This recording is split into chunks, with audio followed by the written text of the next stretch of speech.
অসংখ্য হয়েছে অভ্যুত্থানের সময়, ছাত্রলীগ করছে, এগুলো সামনে আসে নাই। তো আপনার কি মনে হয় না যে অভ্যুত্থানের সময় বিভিন্ন মিডিয়া সরকারের পক্ষে কাজ করছে, অনেক মিডিয়া কাজ করছে? আমি দেখি না, আমি খুব কম সংখ্যক দেখছি। ফেস দ্য পিপলকে আমি দেখছি যে আমাদের প্রত্যেকটা আন্দোলন কভার করছে, আমাদের অভ্যুত্থানের যারা লিডার ছিল তাদেরকে টকশোতে নিয়ে কথা বলছে আন্দোলনের সময় চলাকালে। আমার আব্বাকে হচ্ছে লোকাল যে আওয়ামী লীগ ছিল তারা ধরে নিয়ে গেছে। তো তখনই হচ্ছে প্রথম হুমকিটা আসে আর কি। আমাদের বিশ্ববিদ্যালয়ের এক ছাত্রলীগ নেতা এইটা হুমকিটা দিয়েছিল। তো তখন আমি ফেস দ্য পিপলের টকশোতে ছিলাম এবং তখনই আমি বললাম যে আমাকে এই যে মাত্রই আমার আব্বা ফোন দিয়ে এটা বললো। আব্বা বলছে যে আমার এটা কুলাঙ্গার ছেলে, আমার কথা শোনে না। আমি বলছিলাম যে যদি আমাকে কোনোভাবেই আন্দোলন থেকে সরিয়ে নেওয়ার চেষ্টা করা হয়, প্রয়োজনে মানে পেট্রোল দিয়ে জ্বালায় নিজেকে শেষ করে দিব, কিন্তু আন্দোলন থেকে সরে দাঁড়াবো না। লাখ লাখ প্রবাসীরা আমাকে মেসেজ দিচ্ছে যে ভাই আপনারা মানে দেশটাকে স্বাধীন করেন, আমরা রক্ত বেচে হলেও দেশ করে দিব। যখন একটা মানুষ এই কথাটা বলতেছে যে আমি আমার রক্ত বেচে আমি দেশ ঘুরে দিব, আপনারা জাস্ট হচ্ছে হাসিনারে তাড়ান, আপনারা এটা শেষটা দেখেন, তখন তো আমরা এটা আরো সাহস পেয়েছি। একটা খুবই খারাপ ব্যাপার আমরা মাঝে মধ্যে খেয়াল করি যে যারা আসলে বিএনপি পন্থী শহীদ, বিএনপি পন্থী আহত, সেই ফ্যামিলি গুলাকে হচ্ছে আলাদা করে ফ্যাসিলিটিস দেওয়া হয়। এইগুলা তো আসলে অন্য ফ্যামিলি গুলাকে আরো আঘাত করে, কষ্ট দেয়। এই যে অভ্যুত্থান পরবর্তী সময়েও আসলে ছাত্রলীগ ক্যাম্পাসে নাই, কিন্তু ছাত্রলীগের কালচার গুলা প্র্যাকটিস করা হচ্ছে।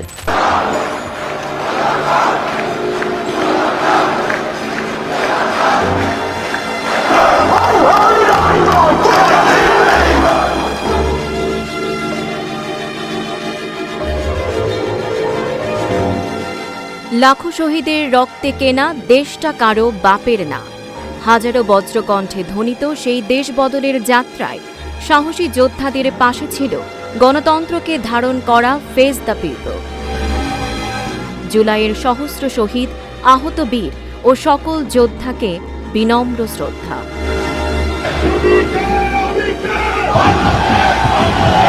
আসসালামু আলাইকুম। জুলাই চেতনাকে যারা ধারণ করে সেই মানুষের সংখ্যা অনেক, কিন্তু জুলাই এই স্পিরিটকে যারা সর্বোচ্চ ছড়িয়ে দিয়েছে তাদের মধ্যে অন্যতম হচ্ছেন সমন্বয়ক খান তারাত মাহমুদ রাফি। দর্শক, আজকে ৩৬ জুলাই মুখোমুখি স্টুডিওতে আছেন খান তারাত মাহমুদ রাফি। রাফি কেমন আছেন? আছি আলহামদুলিল্লাহ ভালো, আপনি কেমন আছেন? আলহামদুলিল্লাহ ভালো আছি। রাফি, জুলাই গণ অভ্যুত্থানের সময় আপনাকে দেখা গেছে চট্টগ্রাম পুলিশের বন্দুকের সামনে দাঁড়িয়েছিলেন। এই সাহসটা আপনি ঠিক কিভাবে অর্জন করলেন? এটা আসলে আন্দোলনের একটা মোমেন্টাম আমার কাছে মনে হয়। তাছাড়া একটা স্টোরি তো আছে, সেটা হচ্ছে আমাদের চট্টগ্রাম বিশ্ববিদ্যালয় আন্দোলনটা শুরু হয় জুন মাস থেকেই, ঢাকার সাথেই শুরু হয়। খুব সম্ভবত আমি ৮ জুন ঢাকায় ছিলাম। ঢাকা সেন্ট্রাল লাইব্রেরির সামনে থেকে আমি আন্দোলনে অংশগ্রহণ করি, তারপরে আবার চট্টগ্রাম বিশ্ববিদ্যালয়ে ফিরে যাই এবং ওখানে গিয়ে আন্দোলন শুরু করি। এর আগেও চট্টগ্রাম বিশ্ববিদ্যালয়ে গুটি কয়েক দাঁড়িয়েছিল ভিন্ন ভিন্ন জায়গায়। তো আমরা সবাই একসাথে একটা প্ল্যাটফর্মে এসে আবার আন্দোলন শুরু করি। তারপর তো ৩০ জুন পর্যন্ত আমাদের আলটিমেটাম ছিল। আলটিমেটাম শেষ হওয়ার পর আবার আমরা প্রথম ১লা জুলাই থেকে আমরা আন্দোলন শুরু করি বিশ্ববিদ্যালয় ক্যাম্পাসে। তখন সংখ্যাটা খুব কম ছিল, দেখা যেত যে চট্টগ্রাম বিশ্ববিদ্যালয়ের প্রেক্ষাপটে ১৫-২০ জন বা সর্বোচ্চ ২৫ জন এরকম হতো। তো শিক্ষার্থীরা আসলে আসতে চাইতো না, আমাদের বিশ্ববিদ্যালয়টা একদম ব্যাক সাইডে এন্ড ছাত্রলীগের আধিপত্যটা অনেক বেশি ছিল। আর এখান থেকে যে আপনি বের হবেন, বের হওয়ারও কোনো সুযোগ ছিল না, কারণ জুবরা গ্রামের ভিতরে ভার্সিটি। জুবরা গ্রামটা হচ্ছে আওয়ামী লীগ অধ্যুষিত এলাকা। তো সেই জায়গা থেকে আসলে কেউ ভয়ে কথা বলতো না। আমাদের ধরেন ঢাকা বিশ্ববিদ্যালয়ে কোনো একটা ইস্যু হলেই রাজু করছে, যেমন আন্দোলন সংগ্রাম হয়, এটা চট্টগ্রাম বিশ্ববিদ্যালয়ের ক্ষেত্রে অনেকটাই বিরল। তো সেই জায়গা থেকে আমরা শুরু করি এবং আমাদের বিশ্ববিদ্যালয়ে সিনিয়ররা খুব কম যুক্ত হতো প্রথম দিকে, কারণ সিনিয়রদের একটা আলাদা থ্রেট ছিল। জুনিয়ররা যারা যেত ফার্স্ট ইয়ারে, অনেকেই মানে কোনো কিছু ধরেন এতটা ডিপে কখনো যায় নাই পলিটিক্সের, যার কারণে ভয় কম থাকতো। তো ঠিক একইভাবে আমরা প্রথম ৩রা জুলাই আমরা হচ্ছে ১ নাম্বার গেট অবরোধ করি আমাদের চট্টগ্রাম বিশ্ববিদ্যালয়ের। রাঙামাটি খাগড়াছড়ি থেকে চট্টগ্রামে যে হাইওয়ে যেটা, ওইটা আমরা অবরোধ করি এবং সেদিন ওই প্রেক্ষাপটে দাঁড়ায় হচ্ছে শিক্ষার্থীদেরকে আগ্রহ জাগানোর জন্য, যেন ভয় না পায়, অনুপ্রেরণা দেওয়ার জন্য হচ্ছে আমি বলছিলাম যে মানে আমার কাছে অনেক থ্রেট আসতেছিল যখন আমরা আন্দোলন কন্টিনিউ করতেছি ছাত্রলীগের। আমি যে হলে ছিলাম তো ওই হলে আমাকে ছাত্রালয় নিয়ে গেছে, একটা রুমের ভিতরে নিয়ে মানে 6 ঘন্টা 7 ঘন্টা আটকে রাখছে, আমার ফোন চেক করছে আমি আসলে অন্য কোনো রাজনৈতিক দলের সাথে যুক্ত কিনা, কারো এজেন্ডা বাস্তবায়ন করতে আসছি এটা কিনা। কত তারিখে? এটা হচ্ছে 2 তারিখের দিকে, যখন আচ্ছা, আমরা আচ্ছা। আন্দোলন শেষ করে আমি হলে গেলাম তখন নিয়ে গেছে। ছাত্রলীগের? হ্যাঁ, ছাত্রলীগ। হ্যাঁ। তো আমাদের বিশ্ববিদ্যালয়ের প্রত্যেকটা হলই ছাত্রলীগের নিয়ন্ত্রণে ছিল, কোনো হলই হচ্ছে আসলে মানে প্রশাসনিক ভাবে যেটা পরিচালিত হয় সেটা ছিল না, ছাত্রলীগ সবকিছু আচ্ছা। পরিচালনা করতো। মানে যারা হলে থাকতো তাদেরকে ছাত্রলীগ করেই থাকতে হতো। তো আমিও, যারা মধ্যবিত্ত বা নিম্ন মধ্যবিত্ত গ্রাম থেকে যায় ছেলেরা সবাই হলেই থাকে, 4 জন 5 জন একই হলে 3টা 2টা বেডের মধ্যে আমাদের থাকতে হতো। তো আমাকে ডেকে নিয়ে গেছে, 5-6 ঘন্টা আটকে রাখছে, সন্ধ্যা 5টায় নিয়ে গেছে, আমি ছুটতে পারছি 11টায়। তো ভাগ্য ভালো, মানে ওখান থেকে আমি বের হতে পারছি। তো বিভিন্ন ভাবে আমাকে সেই জিনিসগুলো ম্যানেজ করতে হয়েছে। মানে ধরেন ম্যানেজ বলতে, তারা যখন আমাকে বলতো যে আসলে তুমি তো দেশদ্রোহী কাজ করতেছো, সরকার বিরোধী কাজ করতেছো, তখন তো আন্দোলনটা ছিল কোটা সংস্কার আন্দোলন। তো আমি বললাম যে ভাই আপনাদেরও তো এটা, আপনিও এটার ভুক্তভোগী, কোটা কেন থাকবে। তো বিভিন্ন ভাবে আমি কথা বলে ম্যানেজ করতে হয়েছে, এবং আমাকে সরকার বিরোধী ট্যাগ দেওয়ার চেষ্টা করা হয়েছে, বিভিন্ন রাজনৈতিক দলের ট্যাগ দেওয়ার চেষ্টা করা হয়েছে যেগুলো ফ্যাসিবাদ বিরোধী ছিল, কিন্তু আমার ফোনে আসলে কোনো কিছুই ছিল না, আমি আসলেই কোনো রাজনৈতিক দলের সাথে যুক্ত ছিলাম না, আমার এর আগে কোনো রাজনৈতিক ব্যাকগ্রাউন্ড ছিল না। তো 3রা জুলাই যখন আমরা 1 নাম্বার গেটে আন্দোলন করি, তখন আমি বলছিলাম যে যদি আমাকে কোনোভাবেই আন্দোলন থেকে সরিয়ে নেওয়ার চেষ্টা করা হয়, প্রয়োজনে মানে পেট্রোল দিয়ে জ্বালায় নিজেকে শেষ করে দিব, কিন্তু আন্দোলন থেকে সরে দাঁড়াবো না, আমি আপনাদেরকে কথা দিলাম। মানে ওই প্রেক্ষাপটে আসলে আমাদের শিক্ষার্থীরা যেন আরো বেশি বেশি যুক্ত হয়, কেউ যেন ভয় না পায়, অন্তত একজনকে যেন ভরসা করতে পারে, ওই জায়গাটা থেকে এই বক্তব্যটা দেয়া। তারপরে 4 জুলাই আমরা আবার বিশ্ববিদ্যালয় 1 নাম্বার গেট অবরোধ করলাম, এবং সেদিন শিক্ষামন্ত্রী যে নওফেল ছিল, তো নওফেল হচ্ছে বিশ্ববিদ্যালয় ছাত্রলীগকে বলছে, এবং ছাত্রলীগ আমাদের অনেক ছেলেদেরকে টর্চার করছে, আমাকে আবার ডেকে নিয়ে গেছে। তো তারপর আমাকে বলা হয়েছে যে ক্যাম্পাসের জন্য আর কোনো আন্দোলন না হয়। তারপরে 5 জুলাই আমরা বিশ্ববিদ্যালয় থেকে শহরে মুভ করি। তো এটাও আমাদের জন্য একটা হার্ড ডিসিশন ছিল, কারণ ক্যাম্পাস থেকে আমাদের শহরের দূরত্ব প্রায় 20 কিলোমিটার, মানে শাটলে যেতে আমাদের 1 ঘন্টা সময় লাগে। তো এখান থেকে ক্যাম্পাস থেকে শহরে গিয়ে আন্দোলনটা কন্টিনিউ করা আমাদের জন্য মানে খুবই টাফ ছিল।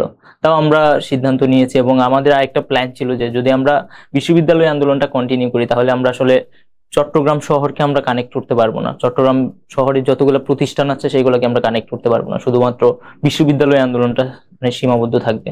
তো আমরা 5 জুলাই শুক্রবার ছিল, সেদিন আমরা এর আগে থেকেই কোনো কিছু বলি নাই, আসলে মানে বললে কেউ যেতে চাইবে না। তো সেই জায়গা থেকে আমরা ইনস্ট্যান্ট সিদ্ধান্ত নিয়েছি, শুক্রবারে জুমার পরে শিক্ষার্থীরা জড়ো হতে থাকে, এবং 4টা পর্যন্ত 3:30 পর্যন্ত আমরা দেখি প্রায় 300-400 স্টুডেন্ট আসে শহীদ মিনারে। তখন আমরা শিক্ষার্থীদেরকে বলি যে আমরা আন্দোলনটা আসলে এরকম এরকম করতে চাচ্ছি, শহরে নিতে চাচ্ছি, তাহলে সবাই আমাদের সাথে যুক্ত হবে। তো সবাই রাজি হয়, এবং ইনস্ট্যান্ট 4টার শাটলে করে আমরা শহরে চলে যাই।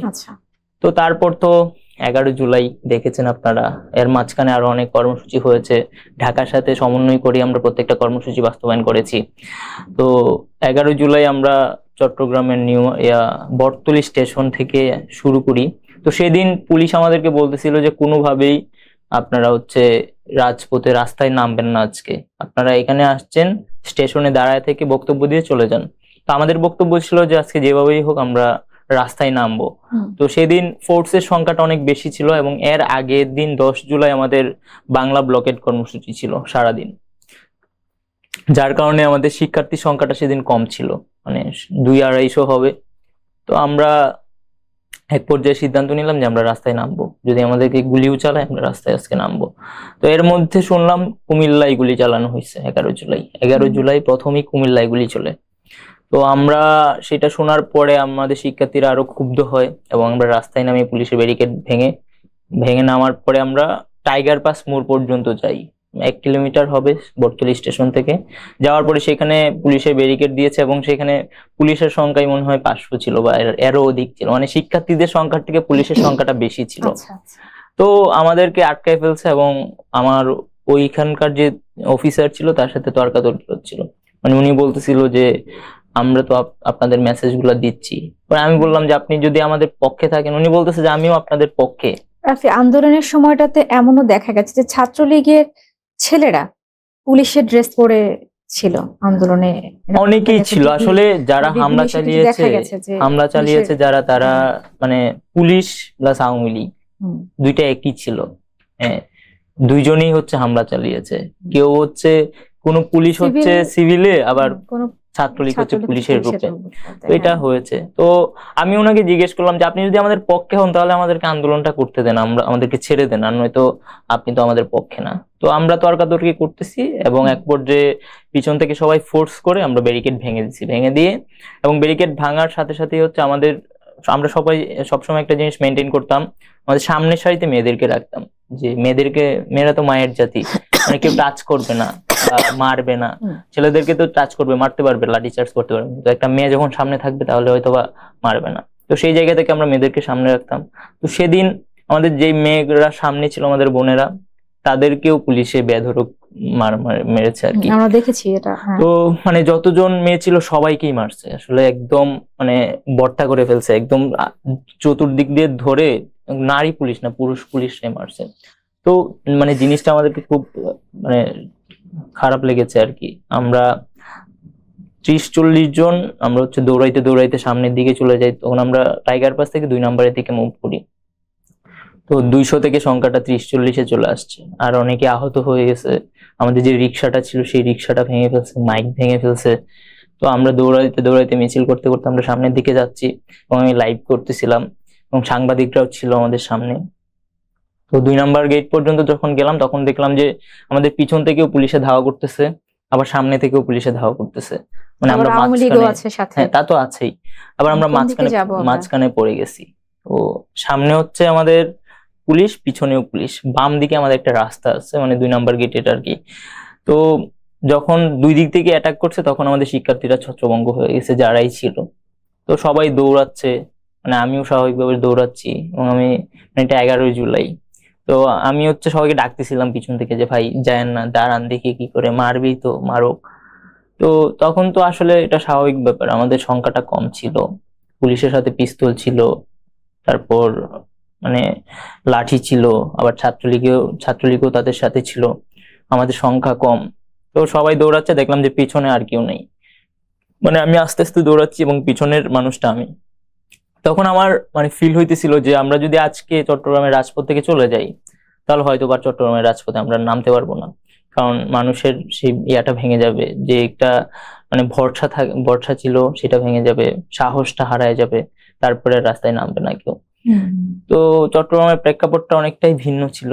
আমি সবকিছু বিবেচনা করলাম এবং আমি যে 3 তারিখে কথা দিছিলাম যে প্রয়োজনে নিজের পেট্রোল দিয়ে জ্বালায় শেষ করে দিব, আমি রাজপথ থেকে যাবো না কখনো। তো আমি যদি চলে যাই তাহলে তো আমি প্রতারণা করতেছি, আমি তো আমার কথাটা রাখতে পারতেছি না, আমি তো কথা দিয়েছিলাম সবাইকে। তো এই কিছু জিনিস আমাকে খুব ভাবাচ্ছিল আর কি। তো আমি ভাবলাম যে আমি যদি দাঁড়াই, আমার একজনের জন্য যদি আবার আন্দোলনটা নতুন করে মোড় নেয়, তো এটা মানে আমি নিজে কোরবানি দিয়ে দিব। তো আমি দাঁড়ালাম এবং চোখ বন্ধ করে আম্মা আব্বার কথা মনে পড়তেছিল, মনে হচ্ছিল যে আমি হয়তো আর আমার আব্বা আম্মারে পাবো না, আর দেখতে পারবো না, আর কথা বলতে পারবো না। আমার আব্বা আম্মার সাথে আমার ফোনে প্রতিদিনই প্রায় 3-4 বার, 5 বার, 10 বার কথা হতো। আমার বোনদের কথা মনে পড়তেছিল, কিন্তু একটা ভাই, আমার আর কোনো ভাই নেই, আমার বোনেদেরকে কে দেখবে। তো এগুলা মনে পড়তেছিল আর ইন্না লিল্লাহি পড়তেছি আমি, আর ভাবতেছিলাম যে আমার ফ্যামিলিটাকে যেন কেউ না কেউ দেখে রাখে। তো ততক্ষণে মানে পুলিশ এসে ধাক্কা দিল, মানে আমি উপরে পাল্টা ধাক্কা দিলাম। তো ধাক্কাধাক্কির এক পর্যায়ে আমি পড়ে যাই। তো পড়ে যাওয়ার পরে আর কিছু মনে নাই। তারপর আধা ঘন্টা পরে যখন আমি মানে একটু সেন্স আসছে তখন দেখলাম যে আমি শুয়ে আছি আর চতুর্দিকে অনেক মানুষ। তো তখন বুঝলাম যে হয়তোবা সবাই আসছে। আসার পরে তো আমাকে হসপিটালে নিয়ে গেল। আর এখানে 2 নম্বর গেটে আন্দোলন চললো, যেখানে দেখলাম যে 40-50 জন ছিলাম আমরা, ছত্রভঙ্গ হয়ে গেছিল সবাই। সেখানে আবার 2-3 হাজারের মতো শিক্ষার্থী জড়ো হয়ে গেছে, সবাই স্লোগান দিচ্ছে। তো হসপিটালে গিয়ে দেখি যে আমাদের বোনেরা যারা ছিল আমাদের সাথে ওইখানে অনেকেই শুয়ে আছে, অসুস্থ হয়ে আছে। আবার আমাদের বিশ্ববিদ্যালয় 1 নম্বর গেটেও আন্দোলন শুরু হয়েছে আমি যখন হসপিটালে।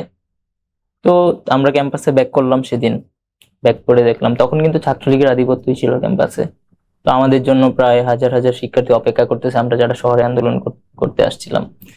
আমাদেরকে রিসিভ করলো, চট্টগ্রাম বিশ্ববিদ্যালয়ের 0 পয়েন্টে গিয়ে আমরা দাঁড়ালাম, কথা বললাম এবং 12 তারিখের কর্মসূচি ঘোষণা করলাম।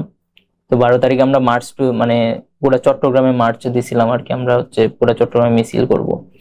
তো আমরা 12 তারিখে কর্মসূচিতে আসলাম, বিশ্ববিদ্যালয়ে শাটলে ভরে ভরে শিক্ষার্থীরা আসলো। সেদিন এই আন্দোলনের সবচেয়ে বড় মিছিলটা হয়েছিল চট্টগ্রামে। মানে আমি শুরু থেকে শেষ দেখতে পাচ্ছিলাম না আর কি, যেটা 1 সপ্তাহ আগেই বা গতকালকেই ছিল 30 জনের মিছিল, সেটা মনে হয় মানে মিনিমাম 60-70 হাজার শিক্ষার্থী হয়ে গেছে এবং প্রত্যেকটা শিক্ষা প্রতিষ্ঠানের স্টুডেন্টরা এসে সেখানে যুক্ত হয়েছে। তো এই ছিল।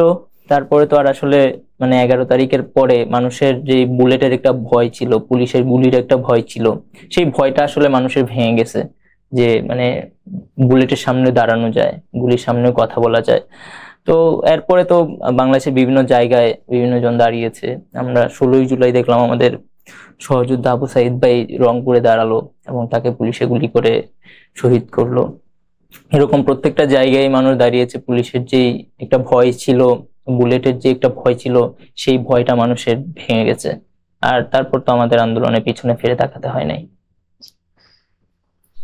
রাফি, আমরা ঢাকার বাইরে মানে ঢাকাকে বাদ দিয়ে যদি আমরা বলি, চট্টগ্রাম ছিল আন্দোলনের একটা অন্যতম বড় প্রাণকেন্দ্র। তো এই যে চট্টগ্রামের মানুষগুলোকে একত্রিত করা হলো, এখানে সবচেয়ে বড় চ্যালেঞ্জটা আসলে কি ছিল? অনেক চ্যালেঞ্জই ছিল। প্রথমত হচ্ছে আমরা শুনতাম যে চট্টগ্রাম সন্ত্রাসীদের আখড়া, চট্টগ্রামে অনেক বড় বড় মাফিয়া আছে এবং আমি ছাত্রলীগের এক নেতার ব্যাপারে জানতাম, তো সে নাকি গুলি করে মানুষ মেরে ফেলে। তো আমি যেটা প্রথমেই করেছি, আমি আসলে চট্টগ্রামে কোনো স্টোরি জানতে চাই নাই কখনো, স্টোরি হিস্ট্রি কোনো কিছুই মানে নেগেটিভ কিছু আমি জানতে চাই নাই। কারণ আমি জানি যে যদি আমি এগুলা শুনতে যাই, এগুলো আমি বুঝতে যাই, জিনিসগুলো ম্যানেজ করতে যাই, তাহলে আর আমি চট্টগ্রামে আন্দোলনটা করতে পারবো না, আমি ভয়েই হয়তো বের হইতে পারবো না। তো এটা একটা ব্যাপার ছিল। তার চেয়েও বড় ব্যাপার ছিল প্রতিদিন আমরা আসলে কর্মসূচিগুলা দেওয়ার ক্ষেত্রে একটা বিড়ম্বনায় পড়তাম। কেমন বিড়ম্বনা? মানে আমরা প্লেস সিলেক্ট করতে পারতাম না। যখন 15ই জুলাই, 14ই জুলাই হচ্ছে আমাদেরকে বিশ্ববিদ্যালয়ে অ্যাটাক করা হইলো, ফার্স্ট ডে হচ্ছে আমাদেরকে চট্টগ্রাম বিশ্ববিদ্যালয়ে মারছে। মানে এর আগে বাংলাদেশের কোথাও শিক্ষার্থীদের উপর কেউ আঘাত করে নাই। 14ই জুলাই রাতে যখন আমরা রাজাকার স্লোগান দিলাম বিশ্ববিদ্যালয়ের 0 পয়েন্টে, তখন আমাদের উপর হামলা করা হয়েছে, আমাদের অনেক সহযোদ্ধারা আহত হয়েছে, আমাদের অনেক বন্ধুদেরকে মারছে ছাত্রলীগ। আমরা যেখানে স্লোগান দিচ্ছিলাম সেখানে ককটেল ফাটানো হয়েছে, পাহাড়ের উপরে উঠায় হচ্ছে আমাদের অনেক ছেলেদেরকে মারছে।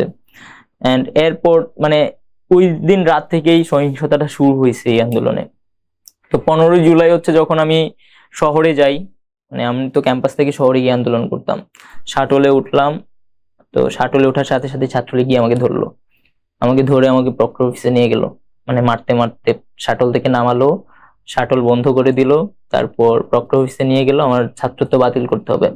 14ই জুলাই যখন শেখ হাসিনা রাজাকারের বাচ্চারা বলছিল, সে মানে সেদিন আরেকটা কথা বলছিল যে মানে আমাকে ইন্ডিকেট করে বলা হয়েছিল যে তো কোঠায় ভর্তি হয়েছে, মানে আমার নানা মুক্তিযোদ্ধা, আমি মুক্তিযোদ্ধা কোঠায় ভর্তি হয়েছি, আমাকে বের করে দেওয়া উচিত বিশ্ববিদ্যালয় থেকে, বাড়িতে গিয়ে বসে থাকা উচিত আমার।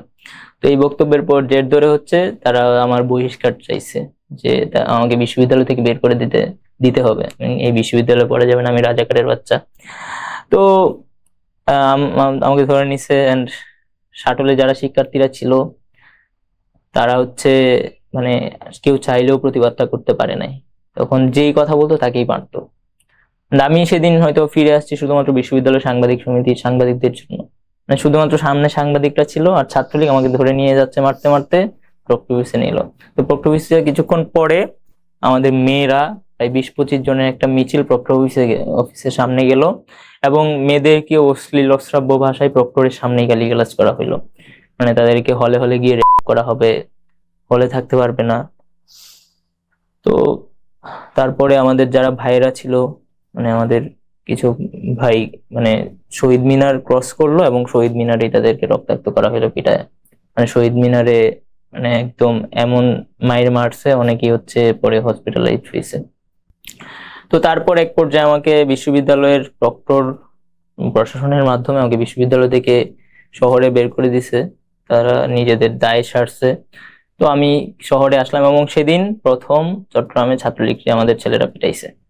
মানে আমাকে শহরে যখন ধরে নিয়ে মানে ক্যাম্পাসে আমাকে ধরে নিয়ে গেছে, তখন আবার শহরেও আমাদের ছেলেরা বিক্ষুব্ধ হয়ে ছাত্রলীগ আমাদেরকে অ্যাটাক করতে আসছে, আমাদের ছেলেরা অ্যাটাক করছে। অ্যান্ড মানে এই এই আন্দোলনে এর আগে কোনো সমন্বয় কেউ ধরে নিয়ে যায় নাই, সরাসরি অ্যাটাকের শিকার হয় নাই কেউ। তো আমি শহরে পৌঁছালাম এবং পরবর্তী দিনের কর্মসূচি ঘোষণা করলাম। এই যে 15 জুলাই শহরে গেলাম, এরপরে আর ক্যাম্পাসে আমি আসি নাই। একদম অভ্যুত্থানের পরে আবার ক্যাম্পাসে গিয়েছি। অ্যান্ড 16 তারিখ তো আমরা কর্মসূচি দিলাম। তো 16 তারিখ থেকেই মূলত আমাদের কর্মসূচি দিতে বেশি বিড়ম্বনায় পড়তে হয়েছে, কারণ চট্টগ্রামে আসলে বড় কোনো প্লেস ছিল না কোথাও। কারণ যেখানেই আপনি আন্দোলনটা ডাকেন সেখানে রাস্তার উপরে দাঁড়াইতে হবে এবং খুব বেশি মানুষ জড়ো হওয়ার সুযোগটা কম ছিল। তো আমরা 16 তারিখ কর্মসূচি ঘোষণা করি আমাদের 16 শহরে চট্টগ্রামের। আপনারা হয়তো চেনেন ওয়াসিম, মানে আমরা সবাই হচ্ছে এটা প্রথম থেকে প্রচার করতাম, চলে আসুন 16 শহর। মানে আমরা এটাই বলতাম কর্মসূচির মানে যে চলে শেষে আসুন হেডিংটা 16 বা শহরে। প্রথম হেডিংটা আমরা এটা দিতাম যে 16 শহর চলে আসুন বা চলে আসুন 16 শহর, না আগামীকাল বিকাল 5টায় বা 3টায় 16 শহরে চলে আসুন, এরকম। তো এই 16 শহরে আমরা কর্মসূচি যেই 16 জুলাই 3টায়, তো 2টার আগেই হচ্ছে ছাত্রলীগ সেটা দখলে নিয়ে নেয় অস্ত্রশস্ত্র সহ। তারপর আমরা আর সেখানে যেতে পারি না। তো তখন আবার আমাদের ইনস্ট্যান্ট প্লেস চেঞ্জ করতে হয়েছে। আমরা মানে মুরাদপুর বহদ্দারহাট ফ্লাইওভারের নিচে আমরা আবার কর্মসূচি দিলাম।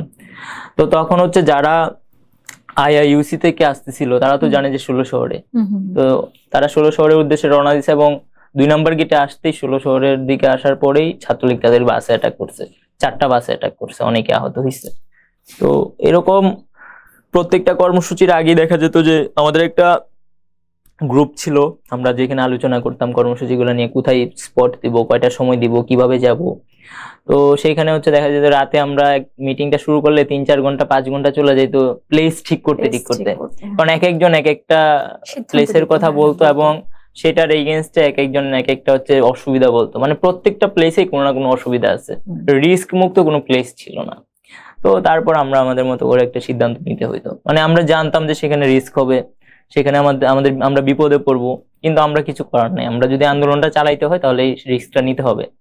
তো সেটার কারণে অনেকেই অনেক সমালোচনা করছে। ধরেন আমরা 16 তারিখে 16 শহরে কর্মসূচি দিলাম, এই 16 শহরে কর্মসূচি দেওয়ার কারণে অনেকে মাইর খেলো।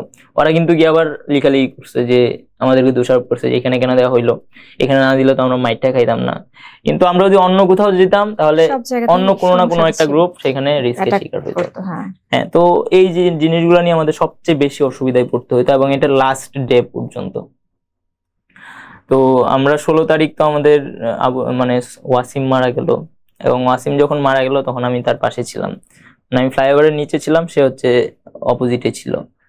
তো আমরা দুইজনই হচ্ছে একবার মানে ছাত্রলীগ আমাদেরকে মানে পিস্তল দিয়ে অ্যাটাক করতেছে, রামদা দিয়ে দৌড়াচ্ছে, আবার পুলিশও হচ্ছে তাদের সাথে আছে।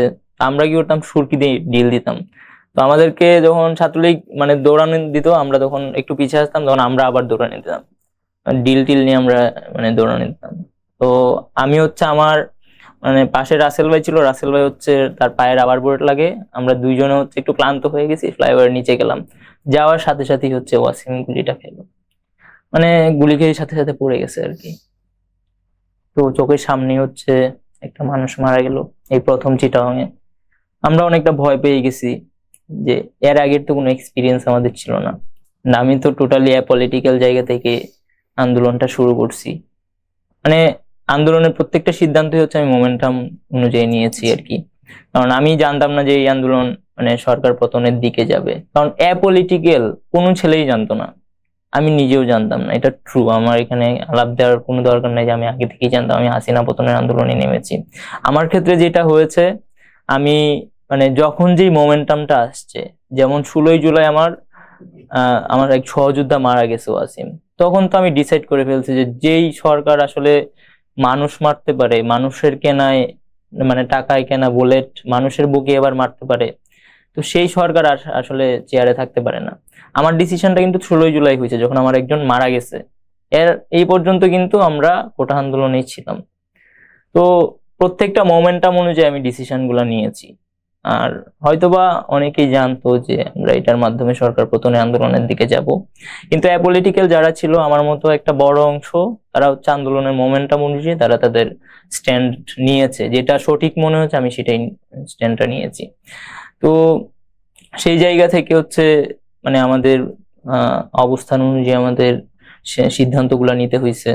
তো 16ই জুলাইয়ের পর থেকে তো আমাদের চট্টগ্রামে আরো বেশি রিস্ক হয়ে গেছে, আমাদের প্রত্যেকটা বাসায় বাসায় রেড দেওয়া হচ্ছিল, যারা যারা সমন্বয় ছিল লিস্টেড তাদেরকে খোঁজা হচ্ছিল। না, আমি আর রাসেল ভাই আমরা একই বাসায় ছিলাম, একই বাসায় থেকে আমরা আন্দোলন করছি। মানে 15 জুলাইয়ের পরে যখন আমি শহরে চলে গেলাম, শহরে যাওয়ার পরে তো আর ক্যাম্পাসে ব্যাক করি নাই, এন্ড শহরে এমন কেউ ছিল না যার এখানে গিয়ে আমি থাকবো, কারণ চিটং আমি প্রথম বছর এটা, আমি তখন ফার্স্ট ইয়ারে পড়ি। তো রাসেল ভাই আর আমি এক বাসায় ছিলাম এবং এক বাসায় থেকেই প্রতিদিন আন্দোলনে আসতাম। এটা একটা সুবিধাও হয়েছে, আমি আর রাসেল ভাই তো সমন্বয়ক ছিলাম সেন্ট্রালের, তো আমরা ডিসিশন গুলা একই সাথে বসে আলোচনা করে নিতে পারতাম। আর প্রত্যেক দিনই আন্দোলনে আসার মানে সময় একটা ড্রেস পরে আসতাম, আসার মানে প্লেসে আসার পরে আন্দোলন শেষ হয়ে যাওয়ার পরে ওখানে কারো না কারো কাছ থেকে একটা ড্রেস নিয়ে মানে তার পরনের টি শার্টটা নিয়ে আমি হচ্ছে চেঞ্জ করে আবার বের হয়ে যেতাম। মানে আমার টার্গেট ছিল যে আমি যেন কোনোভাবে গ্রেপ্তার না হই বা আমি যেন ধরা না পড়ি, বাইরে যেন থাকি। তারপর তো মানে এক পর্যায়ে আমাদের ঢাকা সমন্বয়কদেরকে ডিবি ধরে নিয়ে গেল। তো ডিবি ধরে নিয়ে যাওয়ার পরে তো মানে মানুষ কমে গেল আরো। চট্টগ্রামে আমি, রাসেল ভাই ছিল, আর ঢাকায় রিফাত রশিদ ভাই, মাহিন ভাই, হান্নান মাসুদ ভাই ছিল। তো তখন আসলে আমাদের মানে আমার টার্গেট ছিল যে চট্টগ্রামে যদি আমাকে ধরে ফেলে তাহলে এই জায়গাটা অনেক বড় একটা শূন্য হয়ে যাবে, এবং দেখা যেত যে নাহিদ ভাইরা যখন ডিবি হেফাজতে তখন আমাদেরকেই মানুষ ফলো করতো যে আসলে আমরা কি ডিসিশন গুলা নিচ্ছি, আমাদের সিদ্ধান্ত গুলা কি হচ্ছে। তো সেই জায়গাটা থেকে আমাকে অনেক সতর্ক থাকতে হয়েছে। আমি আমার বাসায় কোনোভাবে যোগাযোগ করি নাই, খুবই কম। তো মাঝখানে একটা রিউমার ছড়ানো হয়েছে যে রাফির আব্বু ঢাকা মানে চিটাগাঙে চলে আসছে তাকে খোঁজার জন্য, তাকে নিয়ে যাওয়ার জন্য। তো আব্বাকে আমি কল দিলাম, মানে সিম কার্ডটা ভরে, মানে আমার যে মেইন নাম্বারটা ছিল সেটা আমি আর তখন ইউজ করি না। তো আব্বাকে কল দিলাম, কল দেওয়ার পরে জিজ্ঞেস করলাম যে তুমি কি চট্টগ্রামে আসছো, মানে আমি তো বাড়িতে জাস্ট হলে বসে চা খাচ্ছি।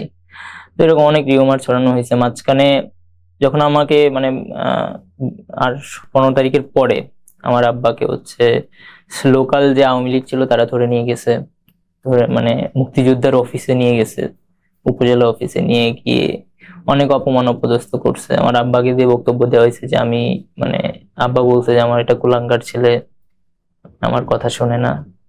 তো বিভিন্ন বক্তব্য দেওয়ানো হয়েছে, আমার ফ্যামিলিকে অপমান করা হয়েছে। তো সেগুলো আমি দেখলাম, দেখে খারাপ লাগছে।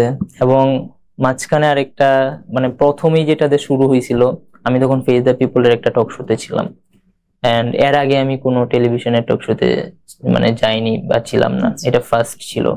খুব সম্ভবত 7 জুলাই বা 6 জুলাইয়ের দিকে আমি শহর থেকে আন্দোলন করে ক্যাম্পাসে আসলাম। আসার পরে হচ্ছে মানে ফেস দ্য পিপলের টক শোতে আমি ঢুকলাম। ঢোকার পরে আমার আব্বা মানে কল দিল আর কি আমাকে, অন্য একটা ফোন থেকে আমি ঢুকেছি টক শোতে। তো টক শো চলতেছে, তখন আমি ফোনটা রিসিভ করছি, and আমি তখন কথা বলতেছিলাম, আমার সাথে আরো ছিল 2-3 জন না 4 জন গেস্ট ছিল। তো আমার তখন কথা বলার ছিল, টাইম ছিল, তো আমি কথা বলতেছিলাম। তখনই আব্বা কল দিচ্ছে, 2-3 বার কল দেওয়ার পর আমি মানে টক শোতেই বললাম যে আমার তো কলটা একটু ধরতে হবে। মানে আমি আসলে কোনো নর্মস জানি না যে টক শোতে কিভাবে কি মেনটেন করতে হয়। তো সাইফুর ভাই ছিলেন, তো সাইফুর ভাই বললেন যে ঠিক আছে কলটা ধরো। তো ধরলাম, ধরার পরে আব্বা বলতেছে যে তোমাকে তো হুমকি দিচ্ছে, আমাদেরকে কল দিল যে তুমি যদি আন্দোলন থেকে সরে না যাও তাহলে তোমাকে আমরা পাবো না, তোমার লাশটা পাবো। তো আব্বা ফোন দিয়ে কান্নাকাটি করতেছে যে এখন কি করব বলো, তুমি কি আন্দোলনটা করবো? আমি বললাম যে তোমরা মানে ভয় পাও না, যা হওয়ার দেখা যাবে, আল্লাহ যা করে ভালোর জন্যই করে। তো তখনই হচ্ছে প্রথম হুমকিটা আসে আর কি, আমাদের বিশ্ববিদ্যালয়ের এক ছাত্রলীগ নেতা এইটা হুমকিটা দিয়েছিল। তো তখন আমি ফেস দ্য পিপলের টক শোতে ছিলাম, এবং তখনই আমি বললাম যে আমাকে এই যে মাত্রই আমার আব্বা ফোন দিয়ে এটা বললো। তো এরকম অসংখ্য হুমকি দামকি আসছে। এবং আরেকটা বড় চ্যালেঞ্জ ছিল, আমি ফার্স্ট ইয়ারে পড়ি, লিডারশিপ নিয়ে একটা চ্যালেঞ্জ ছিল। তো সেটা আমি সিনিয়রদের সাথে কোলাবোরেশন করে ওভারকাম করেছি। তো তারপরে হচ্ছে আমি মুক্তিযোদ্ধার নাতি, তো এইটাও একটা প্রবলেম ছিল যে আমি আন্দোলনের বিরুদ্ধে কাজ করবো, এরকম একটা রিউমার ছিল। অ্যান্ড আমাকে বিভিন্ন মিডিয়া গুলো হচ্ছে প্রশ্নবিদ্ধ করতেছিল যে কোটায় ভর্তি হয়েছে, এখন আবার কেন কোটার বিরুদ্ধে আন্দোলন করতেছে, দ্বিমুখী বা দ্বিচারিতা করতেছি। আমার বক্তব্য ছিল যে আসলে মানে এটা তো ট্রু, আপনার একটা বয়সে একটা চিন্তা ভাবনা থাকবে, আবার যখন আপনি আরেকটু বড় হবেন চিন্তা ভাবনার পরিবর্তন হয়, বয়সের সাথে সাথে চিন্তা ভাবনার পরিবর্তন হয়। তো আমার ক্ষেত্রে এটা হয়েছে, যখন আমি দেখলাম যে আসলে আমি এবং আমার 3-4 জন বন্ধু আমরা একই ফেসিলিটিস নিয়ে পড়াশোনা করতেছি, কিন্তু চাকরির ক্ষেত্রে গিয়ে দেখা যাচ্ছে যে আমি একটু এক্সট্রা ফেসিলিটিস নিচ্ছি। আমি কিন্তু পারতাম চুপ থাকতে, আমি মানে আমার কাছে মনে হয়েছে যে এটা অন্যায় হইতেছে।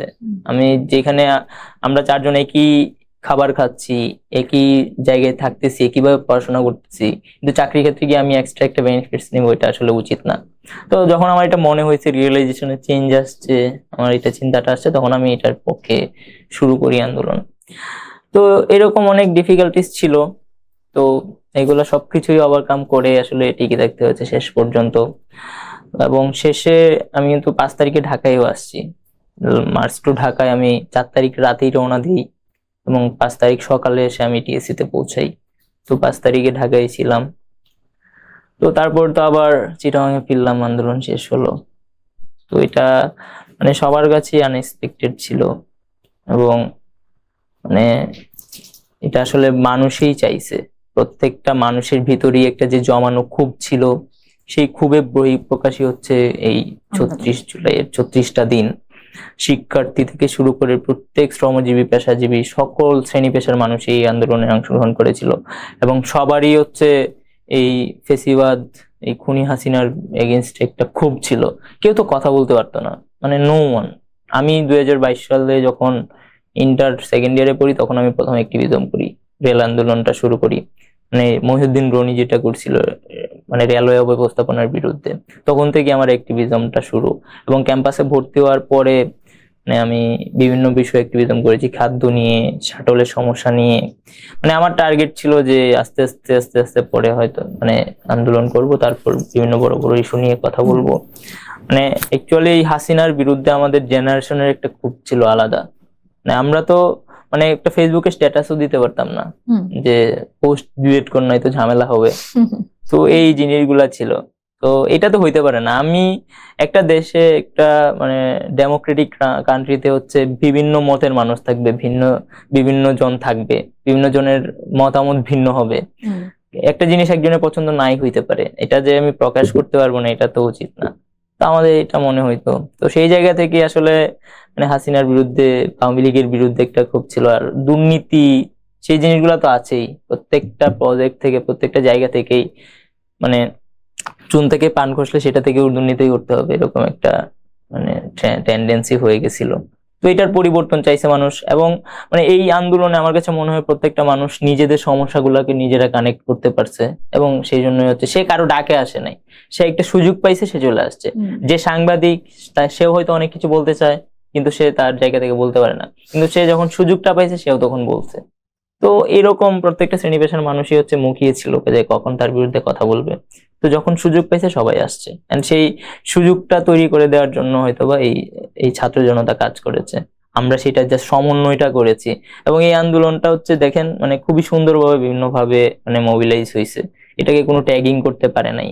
তো আমরা হরতালের পরিবর্তে আমরা ব্লকেট দিলাম, ব্লকেট দিয়ে আমরা সারা দেশ অচল করে দিলাম। যখন চিটাগাং থেকে কোনো গাড়ি আসতে পারে না, চিটাগাং থেকে কোনো ট্রেন আসতে পারে না, তখন তো অর্থনীতিতে একটা বড় প্রভাব পড়েছে। তো এটা কিন্তু আমরা হরতাল দিই, হরতাল দিলে সরকার এটার এগেনস্ট ব্যবস্থা নিতে পারতো, কিন্তু আমরা এটা ব্লকেট দিয়েছি। কিন্তু কাজের থেকে হরতালের থেকে বেশি হয়েছে। ধরেন হরতাল দিলে হয়তো একটা শহরে সবকিছু বন্ধ থাকতো, ঢাকা শহরে যেই জায়গায় হরতাল হবে সেই জায়গায় দোকানপাট সব বন্ধ থাকবে, গাড়ি ঘোড়া বন্ধ থাকবে, কিন্তু এটাতে আসলে কোনো ইম্প্যাক্ট থাকবে না, মানে ছিল না, আমরা যেটা দেখে আসছি। তো এরকম বিভিন্ন মানে নিউ টার্মস গুলা এই অভ্যুত্থানে একটা গুরুত্বপূর্ণ ভূমিকা পালন করেছে আমি মনে করি। এবং এইটার কারণে আস্তে আস্তে যখন একটা জিনিস স্টাবলিশ হয়েছে, তখন হচ্ছে সবাই আস্তে আস্তে কানেক্ট হয়েছে। প্রথমে শিক্ষার্থীরা, যখন মানুষ মারা গেল তখন আবার সব শ্রেণী পেশার মানুষ, মানে গার্ডিয়ানরা এসে যুক্ত হয়েছে, টিচাররা এসে যুক্ত হয়েছে। তো সবারই যে একটা মানে সম্মিলিত প্রয়াস, এটাই হচ্ছে জুলাই অভ্যুত্থান। রাফি, আপনার বিরুদ্ধে আমরা কিন্তু 5ই আগস্ট মানে জুলাই অভ্যুত্থানের পরে শুনতে পেয়েছিলাম যে একটা আর্থিক লেনদেন এরকম একটা অভিযোগ শুনেছিলেন যে অর্থ 32 কোটি আত্মসাতের। টাকার চাঁদাবাজি, মানে অর্থ সমন্বয়ক আত্মসাতের একটা রাফির অভিযোগ বাইন্যান্স ছিল। অ্যাকাউন্টে 32 কোটি টাকা। হ্যাঁ, তো মানে এটা আসলে আপনি যদি ক্লিয়ার করতেন আমাদেরকে যে এটার জবাবে আপনি আসলে কি বলতে চাচ্ছেন? এটা প্রতিবেদনটা করেছিল হচ্ছে বাংলাদেশ প্রতিদিন নামের একটা অনলাইন পোর্টাল, আচ্ছা আচ্ছা। যে সমন্বয়ক রাফির বাইন্যান্স অ্যাকাউন্টে 32 কোটি টাকা। হুম, তো তখন হচ্ছে আমাদের আবার ক্যাম্পাসে একটা আন্দোলন চলতেছিল। তো আমি যখন এটা দেখলাম, দেখার সাথে সাথে হচ্ছে আমাকে সাইফুল ভাই কল দিলেন, ফেস দ্য পিপলের। তো সাইফুল ভাই কল দিয়ে বললেন যে তুমি একটু ইমার্জেন্সি একটা টক শোতে আসো। তো আমি মানে ক্যাম্পাসেই ছিলাম, প্রশাসনিক ভবনের সামনে, এখানে আন্দোলন চলতেছে, অনশন করতেছে শিক্ষার্থীরা। তো আমি তখনই আসলাম, আসার পরে হচ্ছে এটা নিয়ে কোয়েশ্চেন করলো। তো এবং 5 মিনিট পরেই পোস্টটা মানে ডিলিট হয়ে গেল। মানে আমিও মানে পোস্ট করলাম, এবং এটার কোনো ভিত্তি ছিল না, ভিত্তিহীন একটা বিষয় ছিল। এবং খুবই ইন্টারেস্টিং হচ্ছে যে 2-3 দিন আগেও একটা ছাত্রলীগের ফেসবুক আইডি থেকে সেই পোস্টটা করা হয়েছে, মানে যে পোস্টটা করা হয়েছে হুবহু লেখাটাই হচ্ছে সেই প্রতিবেদনে ছিল। আচ্ছা আচ্ছা। তো আমার কাছে স্ক্রিনশট সবকিছুই আছে আমার কাছে। তো মানে এটার কোনো আসলে ভিত্তি ছিল না। এখানে আমাকে বলা হয়েছে যে আমার বিকাশ অ্যাকাউন্টে 91 লাখ টাকা লেনদেন হয়েছে, আমার আম্মার অ্যাকাউন্টে 31 লাখ টাকা, আর আমার বিকাশ অ্যাকাউন্টে 62 লাখ টাকা, টোটাল 91 লাখ, 92 লাখ টাকা লেনদেন হয়েছে, কিন্তু হিসেব করলে আসে 91 লাখ। তো এখানে হচ্ছে আমার আব্বারে বলা হয়েছে যে আমার দাদা, আমার আব্বার নাম হচ্ছে চন্দন, তরিকুল ইসলাম খান চন্দন। তো বলা হয়েছে যে আমার দাদার নাম, আমার দুলাভাইয়ের নাম তরিকুল ইসলাম খান চন্দন। তো টোটাল জিনিসটা হচ্ছে মানে ভিত্তিহীন ছিল এবং রিউমার ছিল। তো এইটাতে আসলে আমাদের অভ্যুত্থানপন্থী অনেকেই পা দিয়েছে। তো মানে জিনিসগুলা ছড়াইছে হচ্ছে ছাত্রলীগ এবং মানে আওয়ামী লীগের বিভিন্ন মিডিয়া। তো ওই পোস্টটাই হচ্ছে কপি করে এই পোর্টালে পোস্ট করা হয়েছে। তখন আমি জিজ্ঞেস করলাম যে আপনাদের কাছে কি তথ্য প্রমাণ আছে যে আমি এটা করেছি, এবং আপনারা কোথায় পাইছেন যে আমার অ্যাকাউন্টে 32 কোটি টাকা আছে? তখন তো তারা কোনো জবাব দিতে পারে না এবং দুঃখ প্রকাশ করে তারা পোস্টটা ডিলিট করে দেয়। তো একটা জিনিস কি, আমাদের দেশে একটা খারাপ সংবাদ হচ্ছে বাতাসের সাথে ছড়ায় যায়। সেই পোস্টটা 5 মিনিট ছিল, কিন্তু সারা দেশের প্রত্যেকটা মানুষের কাছে সেই পোস্টটা পৌঁছে গেছে। কিন্তু ক্ষতিটা কিন্তু আমার হইছে, ক্ষতিটা কিন্তু অভ্যুত্থানের লিডারদের হইছে। এবং মানুষের লিডার মানে এরপরে যে তারা দুঃখ প্রকাশ করলো, ক্ষমা চাইলো, আমি সেটার মানে ক্লিয়ারিফিকেশন দিলাম। এই যে আমি আজকে কথা বলতেছি যে এই জিনিসটা ভিত্তিহীন ছিল এবং একটা মিডিয়া ট্রায়ালের শিকার হয়েছি আমি, এই কথাটা কয়জনের কাছে পৌঁছাবে? কিন্তু ওই যে 32 কোটি টাকার চাঁদাবাজি করছে সমন্বয়ক রাফি, এইটা কিন্তু বাংলাদেশের প্রত্যেকটা মানুষের কাছে পৌঁছাইছে। কিন্তু আমার ক্লিয়ারিফিকেশনটা যে আমি 5 মিনিট পরেই দিলাম, সেটা মানুষের কাছে পৌঁছায় নাই। যেই ধরেন একটা ছোট্ট অংশের সাথে যতগুলা মানে 10 কোটি মানুষের কাছে আমার ওই ভুয়া নিউজটা পৌঁছাইলো, আর সর্বোচ্চ 1 কোটি মানুষের কাছে আমার এই ক্লিয়ারিফিকেশনটা পৌঁছাবে। কিন্তু ওই যে 9 কোটি মানুষ আছে দেশের, ওই 9 কোটি মানুষ কিন্তু মনে করতেছে যে আসলেই সমন্বয়ক রাফির মানে অ্যাকাউন্টে মনে 32 কোটি টাকা পাওয়া গেছে। কিন্তু আপনি নর্মালি চিন্তা করেন যে মানে একটা বিকাশ অ্যাকাউন্টে মানে 5 মাসে মানে লিমিটেশন তো থাকে, 32 লাখ টাকা কি বিকাশ আমার পার্সোনাল বিকাশ অ্যাকাউন্টে লেনদেন এটা হয়? মানে স্বাভাবিকভাবে তো হয় না এটা। 31 লাখ টাকা তো আমার মায়ের বিকাশ অ্যাকাউন্টে লেনদেন, মানে বিকাশে তো পার্সোনাল বিকাশ অ্যাকাউন্টে এটা স্বাভাবিকভাবে লেনদেনটা হয় না। মানুষ কিন্তু এগুলো বুঝবে না, এবং এটার ভিতরে কি লেখা আছে, অসামঞ্জস্যপূর্ণ কি কি আছে, এটা কিন্তু মানুষে খুঁজে বের করবে না। এই যে একটা হেডিং দিয়ে দিল, একটা ফটো কার্ড ছড়ায় দিল যে 32 কোটি টাকা সমন্বয়ক রাফির বাইন্যান্স অ্যাকাউন্টে পাওয়া গেছে, এটাই মানুষের কাছে পৌঁছাইছে। এবং এটা বিশ্বাস করারও কিছু কারণ আছে। আমরা মানে যেই কালচারের মধ্যে দিয়ে বড় হয়েছি, আমরা তো দেখে আসছি যে একটা ইউনিয়নের চেয়ারম্যানের কোটি কোটি টাকা, আমরা দেখে আসছি একটা ওয়ার্ডের কাউন্সিলরের কোটি কোটি টাকা। তো সেইখানে তো তখন খান তালাত মাহমুদ রাফি বাংলাদেশের টপ 5 জনের একজন, তার কাছে তার অ্যাকাউন্টে 32 কোটি টাকা পাওয়া গেছে, জিনিসটা তো স্বাভাবিক। কারণ যেখানে বাংলাদেশে এত এত ইউনিয়ন, সেখানে একজন ইউনিয়ন চেয়ারম্যানের কোটি কোটি টাকা কামাইছে দুর্নীতি করে আওয়ামী লীগের আমলে, সেখানে তো রাফিদের তো আরো বেশি থাকার কথা, কারণ তারাই তো এই আন্দোলনটা করে হচ্ছে মানে দেশের মানে শেখ হাসিনাকে তাড়াই দিছে। তো এই জিনিসটা বিশ্বাস করাটা যেমন স্বাভাবিক, আবার এই যে এটা সুযোগটা, যে মানুষের যে এটা মানে চিন্তা ভাবনা, মানুষের আমরা যেটা কালচারটার মধ্যে দিয়ে বড় হয়েছি, সেটাকে ব্যবহার করেছে ছাত্রলীগ, এবং সেইটা প্রচারটা করেছে বিভিন্ন মানে অসাধু মিডিয়া, মানে যেটাকে আমরা হলুদ সাংবাদিকতা বলি। তো আমাকে মানে আমি হচ্ছে অভ্যুত্থানের পর একটা বক্তব্য দিয়েছিলাম যে 15 সেকেন্ডে হচ্ছে মানে আপনাদেরকে ফিনিশ করে দিব, মানে সেটা হচ্ছে মানে ভুলভাবে পোট্রে করা হয়েছে। আমাকে পুরাপুরি মিডিয়ার এগেনস্টে দাঁড় করাই দিছে যে রাফি এক পক্ষে, মিডিয়া আরেক পক্ষে। অথচ মানে আমি এরকম কিছু বলি না। আমি বলছি যে যারা অসাধু সাংবাদিক আছে, যারা হচ্ছে ভুল তথ্য প্রচার করে, ভুয়া তথ্য প্রচার করে, তাদের বিরুদ্ধে আমাদের এইটা অবস্থানটা। কিন্তু আমাকে বলা হয়েছে যে রাফি তো মিডিয়ার বিরুদ্ধে, রাফি হচ্ছে মিডিয়াকে দেখতে পারে না। তো এই যে আমি অভ্যুত্থানের পর থেকে মিডিয়া ট্রায়ালের শিকার হইলাম, মানে এটা কিন্তু আমাকে এই যে মিডিয়া ট্রায়ালের মাধ্যমে দেশের মানুষের কাছে বিভিন্নভাবে কালার করা হয়েছে। মানে প্রথম ওইটা দিয়ে শুরু হয়েছিল যে 15 সেকেন্ডের এই বক্তব্যটা দিয়ে, অথচ আমি এটা বলি না, এরকম কিছু বলি না। আমি যেটা বলছি সেটা ভুলভাবে উপস্থাপন করা হয়েছে, সাংবাদিকদের কাছে হয়েছে এবং দেশের মানুষের কাছে হয়েছে এরকম। তো আপনার কি মনে হয় না যে অভ্যুত্থানের সময় বিভিন্ন মিডিয়া সরকারের পক্ষে কাজ করছে, অনেক মিডিয়া কাজ করছে? আমি দেখি না, আমি খুব কম সংখ্যক দেখছি। ফেস দ্য পিপলকে আমি দেখছি যে আমাদের প্রত্যেকটা আন্দোলন কভার করছে, আমাদের অভ্যুত্থানের যারা লিডার ছিল তাদেরকে টকশোতে নিয়ে কথা বলছে আন্দোলনের সময় চলাকালে। তো এরকম কিছু মিডিয়া ছাড়া ম্যাক্সিমাম মিডিয়াই তো হাসিনার পাচারটা ছিল। তো এবং ভুয়া তথ্য প্রচার করা শুরু করছে অভ্যুত্থানের পর থেকে আমাদের এগেইনস্টে। এটা অস্বাভাবিক কিছু না, কারণ বিগত 17 বছরে যে গণমাধ্যমগুলো ছিল, গণমাধ্যমের কোনো স্বাধীনতা ছিল না, নিয়ন্ত্রণ করতো। তো আওয়ামী লীগ নিয়ন্ত্রণ করার প্রভাবে এই প্রভাবটা কিন্তু এখনো থেকে গেছে। হ্যাঁ, তো এই যে দেখেন, মানে আমি কিন্তু ওই সাংবাদিকদের এগেইনস্টে কথাটা বলেছি, কিন্তু পোর্ট্রে করা হয়েছে ভিন্নভাবে। একইভাবে আমার এগেইনস্টে মিডিয়ার মাধ্যমেই কিন্তু এই যে একটা রিউমার্স 32 কোটি টাকার এটা ছড়ানো হয়েছে। লস টাকার হয়েছে আমাকে মানুষ একটা বড় অংশ হচ্ছে অবিশ্বাস তৈরি হয়েছে মানুষের মাঝে। মানে এটা তো আমারও খারাপ লাগে যে মানে আমরা নিজের জীবনের বাজি রাইখা, নিজের পরিবারের কথা চিন্তা না করে, নিজেদের কথা চিন্তা না করে এই যে মানে একটা অভ্যুত্থানের মাধ্যমে আমরা উঠে আসছি, যখন মানুষেরও অনেক ভালোবাসা পেয়েছি, যখন এই যে রিউমারটা ছড়ানো হয়েছে, যেই মানুষগুলো আমাদেরকে ভালোবাসছে বা আমাকে ভালোবাসে সেই মানুষগুলো কষ্ট পাইছে, একই সাথে আমিও তো কষ্ট পাইছি, আমারও খারাপ লাগছে যে যেটা আমি করি নাই ভাই সেটা আমার বিরুদ্ধে কেন বলা হবে। ইভেন এমনও বলা হয়েছে যে আমি হচ্ছে ওই নিউজে বলা হয়েছে যে আমি মানে আমির খসরু যিনি এখন মন্ত্রী আছেন ওনার 2টা জাহাজ আমি আটকাই দিছি। মানে এর চেয়ে কোনো ফানি জিনিস হইতে পারে? আমার বাড়িও চট্টগ্রামে না, আমি হচ্ছে পড়াশোনার জন্য চট্টগ্রামে গিয়েছি, আমি জানিও না আসলে চট্টগ্রামে কি আছে কোথায় আছে। আমার ফার্স্ট ইয়ার চলে তখন, আমি ফার্স্ট ইয়ারের স্টুডেন্ট, 1 বছর হয়েছে চট্টগ্রামে থাকি। তো সেখানে আমাকে বলা হয়েছে যে আমি খসরু সাহেবের জাহাজ আমি আটকাইছি। মানে এত বড় ইয়া হয়ে গেছে আমার যে আমি জাহাজ আটকাইছি। তো এই যে অবিশ্বাস্য কিছু রিউমার্স, এগুলো কিন্তু অনেকেই বিশ্বাস করছে যে আসলেই মনে হয় আমির খসরু সাহেবের জাহাজ রাফি আটকাই দিছে। তো আমাকে অনেকে প্রশ্ন করছে, আমি বললাম যে আপনারা গিয়ে মানে খসরু ভাইকে জিজ্ঞেস করেন যে আসলে কি আপনার জাহাজ আটকাই দিছে কিনা। তো এইগুলা মানে টোটালি অভ্যুত্থানের পরে আমি মিডিয়া ট্রায়ালের শিকার হয়েছি এবং এটার কারণে মানে অনেক ফেস লসও হয়েছে। তো এটা তো আসলে কাম্য না। আমরা যেমন মানে অপসাংবাদিকতার বিরুদ্ধে ঠিক একইভাবে হচ্ছে মানে গণমাধ্যমের স্বাধীনতার পক্ষে। মানে অভ্যুত্থানের পরে তো আমরা মানে আসলেই চাইছি যে প্রত্যেকটা সেক্টর তার স্বাধীনভাবে কাজ করুক, তাহলে না মানে এটা আসলেই ডেমোক্রেটিক কান্ট্রি হিসেবে এস্টাবলিশড হবে। নয়তো শুধু মুখে মুখেই গণতন্ত্র থাকবে, আসলে এটা আর গণতান্ত্রিক বাংলাদেশ হইতেছে না।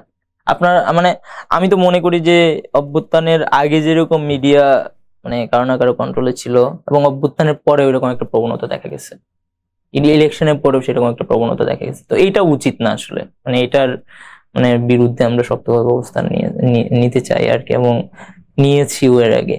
তো এটার এগেইনস্টে অবস্থান নেওয়ার কারণে আমাদের অনেক ক্ষতি করার চেষ্টা করেছে অনেকে, এবং এখনো করতেছে, হয়তো ফিউচারেও করবে আর কি। রাফি, আপনার নানা একজন বীর মুক্তিযোদ্ধা, তার আদর্শ বা আপনার পারিবারিক শিক্ষা এই আন্দোলনে কি কতটুকু ভূমিকা রেখেছে?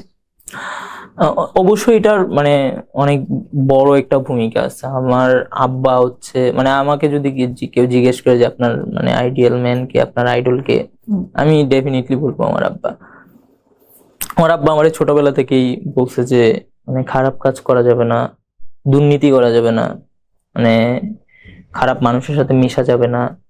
তো এই যে মানে আমাকে কখনো হচ্ছে পাড়ার এলাকার মানুষজনের সাথে খুব একটা মিশতে দেয় না। আমি শুধু খেলাধুলার সময় গিয়ে মিশতাম, আবার চলে আসতাম। তো সেখানে পারিবারিক শিক্ষার একটা অবশ্যই প্রভাব আছে, এবং এটা প্রত্যেকটা সন্তানের ক্ষেত্রেই হয়। আবার আমার মানে আমি হচ্ছে আমার নানার গল্প শুনতে যেতাম। আমি নানাকে পাই নাই। আমি আমি যখন খুব ছোট, মানে হাঁটতে পারি জাস্ট, তখনই আমার নানা মারা গেছে। তো মানে আমি আব্বা আম্মার কাছে, নানুর কাছে হচ্ছে মুক্তিযুদ্ধের গল্প শুনতাম, যে নানা আসলে কিভাবে যুদ্ধে গেছে, কেন গেছে। তো আমাকে যখন আন্দোলনের সময় আমার মানে মামার বাড়ি থেকেও বলা হচ্ছিল, আমার আমার মামার বাড়িকে প্রেসার দেওয়া হচ্ছিল, আমার নানা যেহেতু মুক্তিযোদ্ধা, তো তাদের চাকরি, আমার মামা প্রাইমারি স্কুল টিচার, আমার খালামণি প্রাইমারি স্কুলের টিচার, আমার আম্মু কেনজি স্কুলের টিচার ছিল, আমার আব্বু টিচার। তো মামাকে এবং আমার মামিও হচ্ছে হেলথের চাকরি করে আর কি, এবং আমার মামির বাবা হচ্ছে ছিল, মুক্তিযোদ্ধা ছিল। তো সেই জায়গা থেকে বলা হচ্ছিল যে তাদের চাকরি কেটে নিবে, চাকরি করতে দিবে না, আমাকে আন্দোলন থেকে সরায় না না নিলে হচ্ছে তাদের চাকরি ক্যান্সেল করে দিবে, মানে তাদেরকেও বিভিন্ন বিপদের মুখোমুখি হইতে হবে। তো আমার মামার বাড়ি থেকে বলতেছিল যে আমাকে আন্দোলন থেকে সরে যাইতে। তো আমি বললাম যে আমার নানা তো হচ্ছে দেশের জন্য যুদ্ধ করছে, মানে আমি তো তার এগেইনস্টে যাচ্ছি না। আমি তো মনে করি যে নানা যেটার জন্য যুদ্ধ করছে সেটা রক্ষা করতেছি আমি, এবং সেই জায়গাটা থেকেই আমি আন্দোলনে নামছি। আমার আম্মা আমাকে বলছে, আমি তাকে সেম কথা বলছি যে তাহলে তোমার আব্বা কেন মুক্তিযুদ্ধে গেছিল? তোমার মানে আমার আমার আম্মা যখন আমাকে খুব বেশি প্রেসার দিছে, মানে ইমোশনালি ব্ল্যাকমেল করছে, কারণ বাবা আমাদের একটা হাতিয়ার তো ইমোশনাল ব্ল্যাকমেল করা। তো আমাকে জিজ্ঞেস করছে যে আমরা আগে নাকি তোর আন্দোলন আগে। তো আমি বললাম যে তোমার নানাকে, তোমার বাবাকে যদি তোমার দাদি হচ্ছে তখন জিজ্ঞেস করতো যে আমরা আগে না, মানে তোমার মুক্তিযুদ্ধ আগে, তখন তো তাহলে তো আমার মানে নানা মুক্তিযুদ্ধে যাইতে পারতো না। তো সেই জায়গা থেকে এটার একটা প্রভাব আছে। আমি আম্মাকে বলছি যে তোমার আব্বা তাহলে মুক্তিযুদ্ধ কেন করছিল, তাহলে তো আমরা ওইগুলা করতাম না, আমরা তো তাদেরই প্রজন্ম, তাদের পরবর্তী প্রজন্ম। তো এটার একটা ইম্প্যাক্ট ছিল, মানে দেশপ্রেমের ক্ষেত্রে এটা একটা ব্যাপার ছিল, যে আমার নানা নিজে মুক্তিযুদ্ধ করে বাংলাদেশ করছে, স্বাধীন করছে। জুলাই অভ্যুত্থানের সময়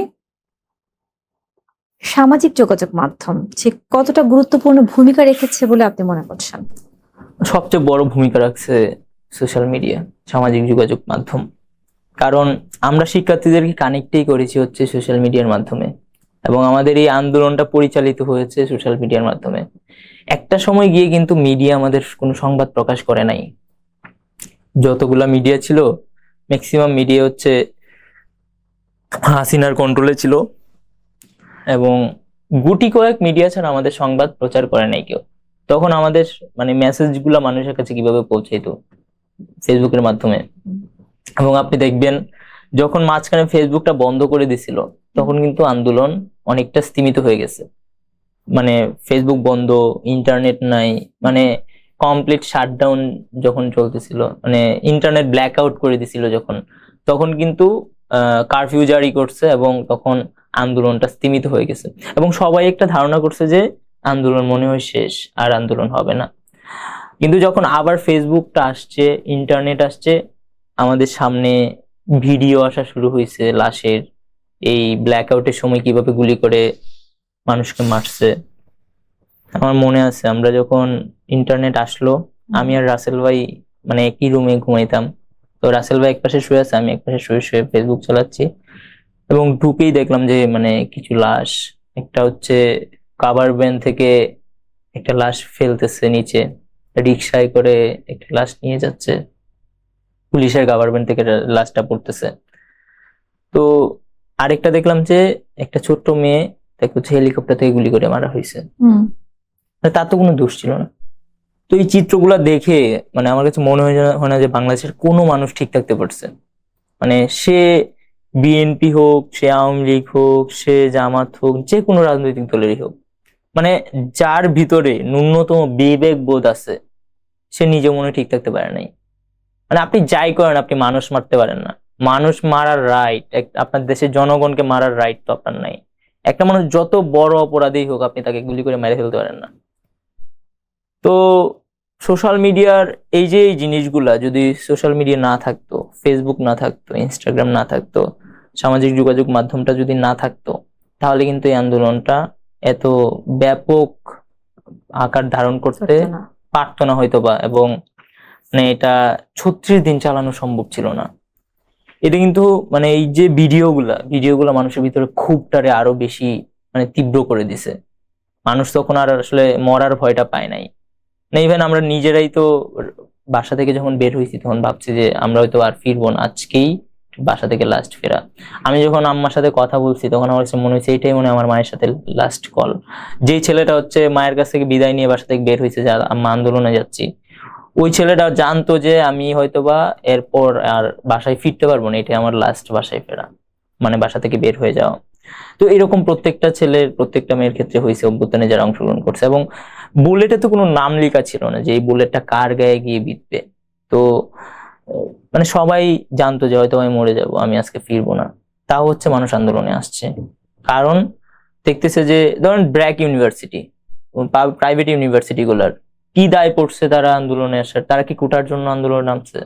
তারা তো দেখছে যে তাদের ভাইদেরকে গুলি করে মারতেছে, দেশের মানুষকে গুলি করে মাইরা দিচ্ছে, তখন তারা আন্দোলনে নামছে। এই যে ধরেন আমাদের প্রবাসী ভাইয়েরা যারা প্রবাসী ছিল তারাও কিন্তু আন্দোলনে নামছে। তারা কেন নামছে? তার সাথে আমার কি সম্পর্ক? তার সাথে তো আমার কোনো পার্সোনাল সম্পর্ক নাই। হয়তো তার পরিবারের সাথে তার পার্সোনাল সম্পর্ক আছে, কিন্তু অভ্যুত্থানে আন্দোলনে হয়তোবা তার পরিবারের কেউ অংশগ্রহণ করে, কিন্তু যার অংশগ্রহণ করেও নাই সেও প্রবাসী থেকে আন্দোলন করছে। সেও হচ্ছে এই যখন হচ্ছে রেমিটেন্স শাটডাউন চলতেছে তখন সেও দেশে টাকা পাঠানো বন্ধ করে দিছে।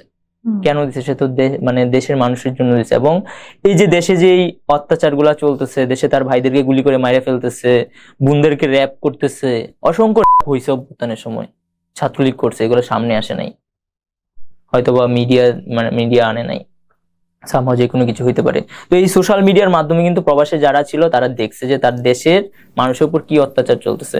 এবং আমাকে অনেক প্রবাসীরা, মনে হয় মানে লাখ লাখ প্রবাসীরা আমাকে মেসেজ দিচ্ছে যে ভাই আপনারা মানে মানে দেশটাকে স্বাধীন করেন, আমরা রক্ত বেচ্ছে হলেও দেশ গড়ে দিব।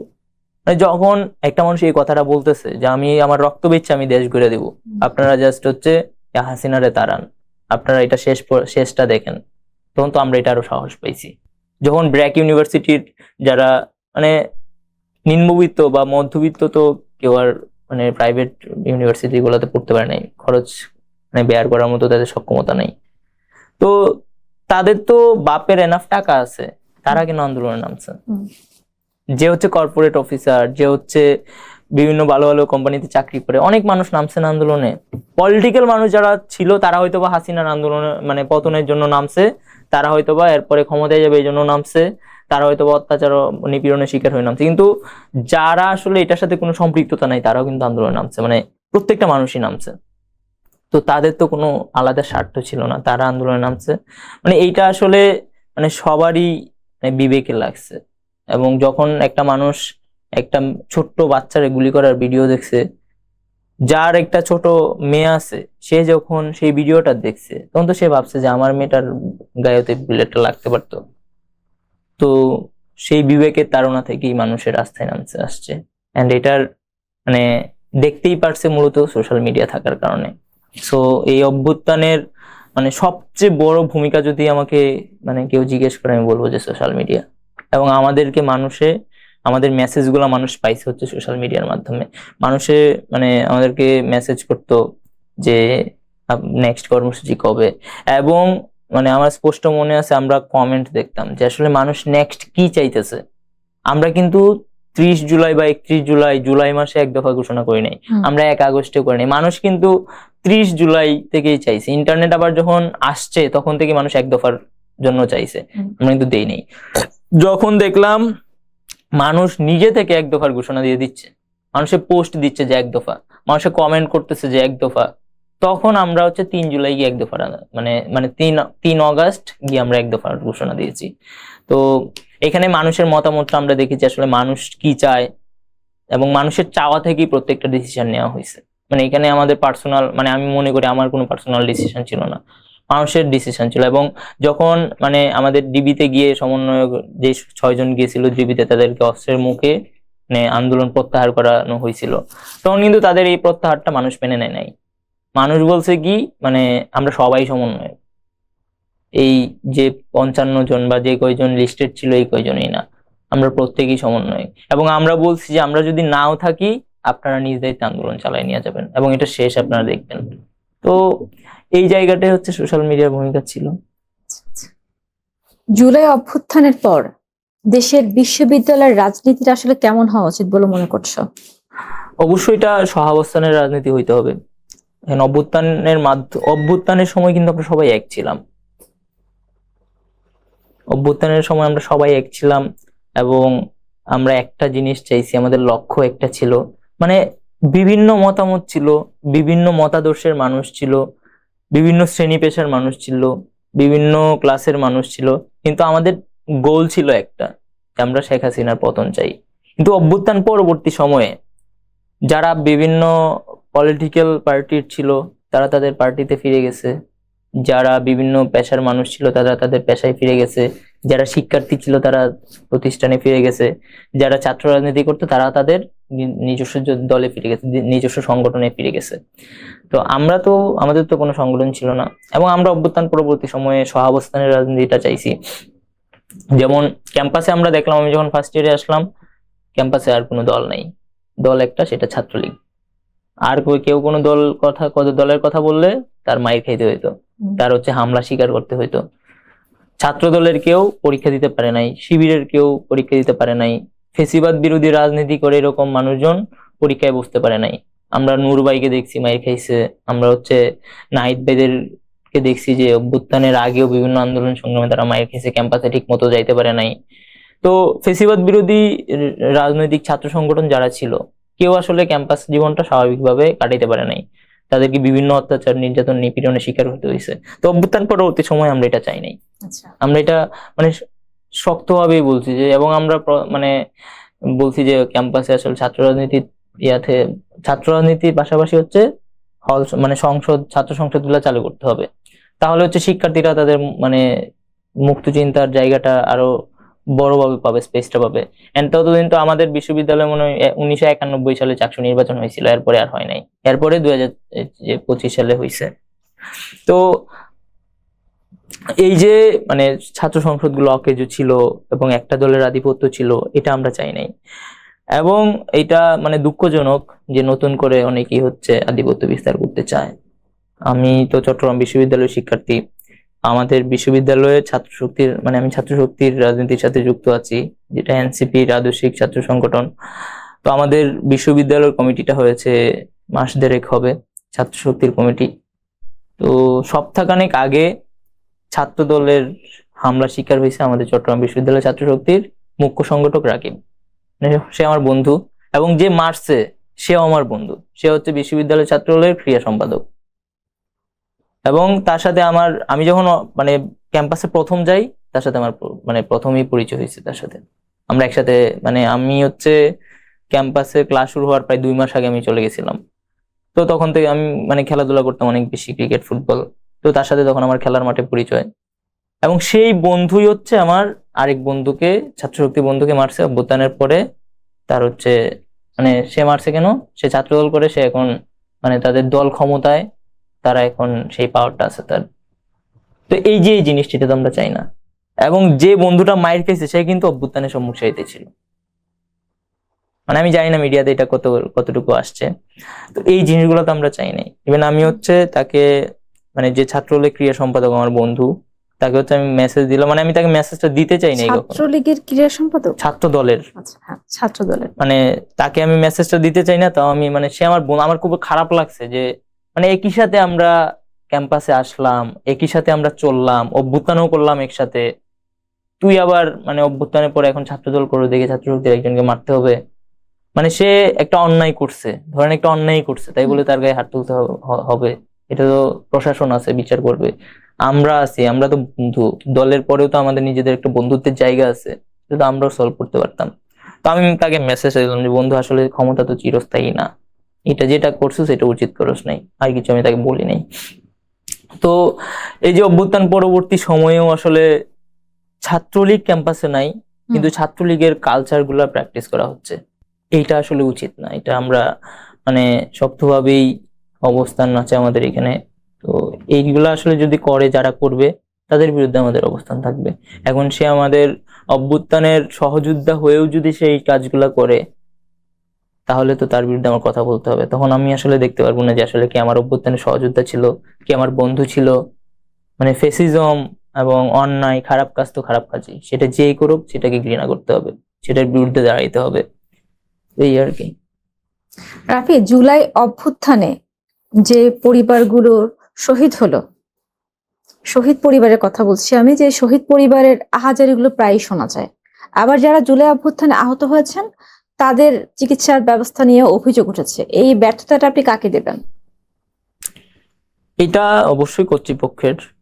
এটা যারাই যখনই সরকার দল ছিল তাদের এটার ব্যর্থতা। এখন দেখেন, জুলাই অভ্যুত্থানের শহীদ, জুলাই অভ্যুত্থানের আহত, তারা কিন্তু কোনো দলের না।